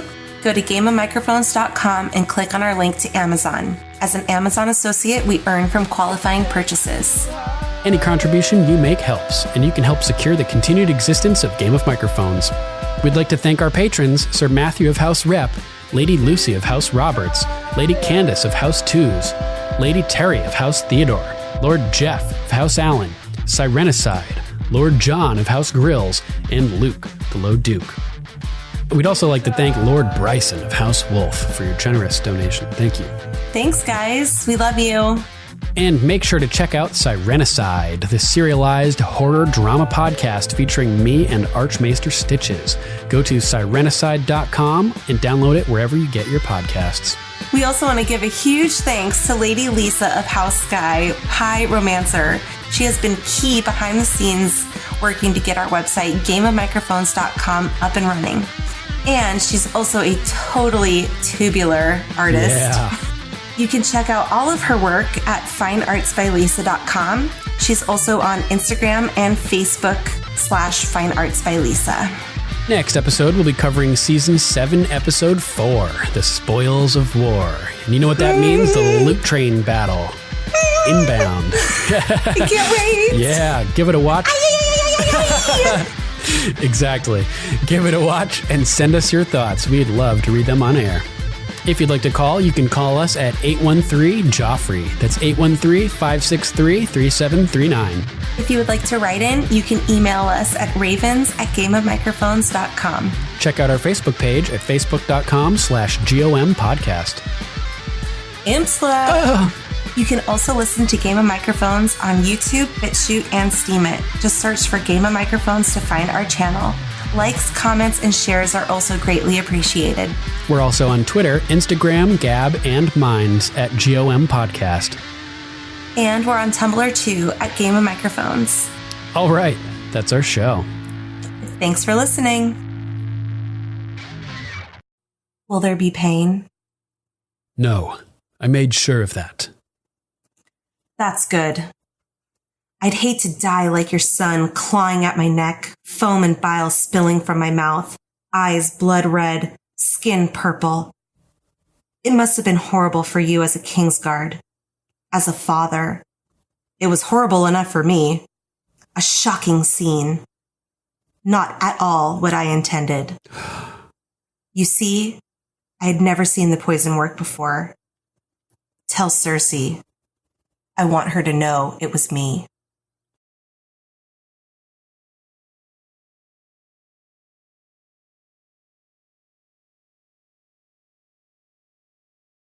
Who drank the cup of poisoned wine? Olenna. Oh, that Who drank the cup of poisoned wine? I was like, wait. It was like the very last scene. So many things happen in this episode too. Like oh my God, we're at a breakneck pace in season 7 on Game of Thrones for sure. Seriously. Like John's and on Game of Microphones. Yeah, definitely. So we asked Jamie for some advice. And Jamie's like, advice? Does she like it gentle or rough? A finger in the bum? Oh my God. It made me think of my friend, one of my friends from college. He would say, I've got me finger stuck in me bum.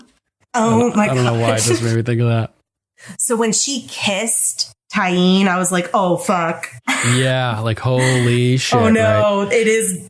There is a reason she's wearing lipstick. And it goes back to that, what I mentioned last week, how Nymeria Whip Girl got hung by her own whip, strangled by her own whip. You know, Obara got impaled on her own spear. This weapon that Ilaria has inflicted, had used against Cersei, killing her daughter, is now being used against Ilaria herself. The same method, clever Qyburn figuring out that it was the long... Farewell. Good farewell, yeah. Ilaria single-handedly took out her daughter. Yup. She has someone to blame for that death. Like, I know she blames Tyrion for killing Joffrey, but I think... her mom. And her mom. But I think deep and down... her dad. Well, that was a true one, but... Make sure the guards change the torches every few hours. I don't want her to miss a thing. Yeah. I'm like, oh my fuck. Next level, psychopathic, twisted, extreme shit, Cersei. Kind of a cool gig as an actress. Totally. Cersei's little right-hand handmaiden. It's weird with spelled kind of weird too. WYRD. weirdleatherandmead.com. Check him out. He has some amazing stuff. Yeah, very talented. Tyrion's like, last time I was here, I killed my father. And Davos goes, last time I was here, you killed my son. Oh, so brutal. We get a gorgeous drone shot, and there's a drone flying near Jon and Tyrion, sort of giving us, it's like, first of all, this is a perspective we normally don't get. Drone shots flying around like this, like around people while they're doing stuff. No, not at all. Right. I loved it. So this shot serves a twofold purpose. One, it's showing off the amazing, incredible, unreal bridge location where they're shooting. Because I think it's a monastery. Gorgeous. It is, yes. Monastery of San Juan de Gastalugache. San Juan. And so, one, to show off the amazing location where they're filming. And two, the second purpose, hinting that there are dragons flying around, showing us a shot swooping past Jon and Tyrion, foreshadowing the imminent swoop of the dragon flying through. So ominous red woman music is playing, and Varys is like, what the fucking fuck? He's like, I hate those red priestesses. Ugh. Ugh. Telling me I'm going to die in this country? Yeah. Like, what do you know about my death, ho? Can you please just, like, give me the full story? On to the throne room next, right? Yeah. So epic. Beautiful shots of the throne room. Little dollop of Daisy on that throne. Yes. If she's all about these pledges and stuff, bend the knee, then she would have to acknowledge Jon as being the rightful heir if she finds out the truth about Jon. I would... If she believes it to be true. Yeah, that's true. She may not believe it. Right. Yeah, she could be like, this is just fucking bullshit. Bran's making this shit up. But Bran, then again, would it be like, when you were 13, you like something happened to your pet dragonfly. You know what I mean? And Dany would be like, oh my God, he knows everything. Davos is awesome, man. He's like, no, we know you don't need our help for King's Landing. You got dragons. You could storm the city tomorrow and it would fall. Fuck. It's going to fall in a day. Yeah. It's like, we almost took it. We didn't even have dragons. Goddamn. And Tyrion's like, almost. Yeah. Tyrion, equally as awesome as Davos. And there's something like, she reminds me of like a child. Right. Like, she's very still. She's not moving. There's this giant, it's very cold in there. It's very dark. Giant expanse of a room and nobody's around her. She's just by herself. A just little like dollop of Daisy. Yeah. Yeah, totally. And I loved that because I think it was last episode that she says, I don't want to be queen of the ashes. Yes, this very strongly parallels what Tyrion had said to her. You don't want to be queen of the ashes. She also does not want to be queen of the graveyard. Never happened. Yeah, the Dothraki have never crossed a sea. The wildlings have never crossed the wall, So it's just funny, though, that he's prodding him with his stick. It's pretty great. Jorah's like, I don't know anything about that. I just started feeling better. Yeah. It was probably the rest or maybe the climate. Oh, my God. Tywin had built up Casterly Rock, in their house from nothing. He built their army. He built Casterly Rock the way it is now, but he didn't build the sewers. Tyrion was in charge of that. And it turns out that Tyrion built a secret whore passageway for himself, which is a sneaky little way that they could go through this little crevice in the rocks down at the waterline. Very, very sneaky, sir. And sneak up through a guard tower where it connects. Sneaky, sneaky, sir. And this is where Tyrion throws in his awesome Bronn reference. He says, Casterly Rock, the impregnable fortress. But as a good friend of mine once said, give me 10 good men and I'll impregnate the bitch.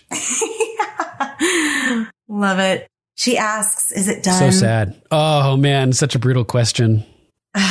Yes, it is. And now the rains weep o'er our halls. Oh, my God. That's hilarious. So he kind of learned from his mistake with Robb. Yeah, lure him into one place and then your army's an entirely different place. And you fuck him on the other side. Yep.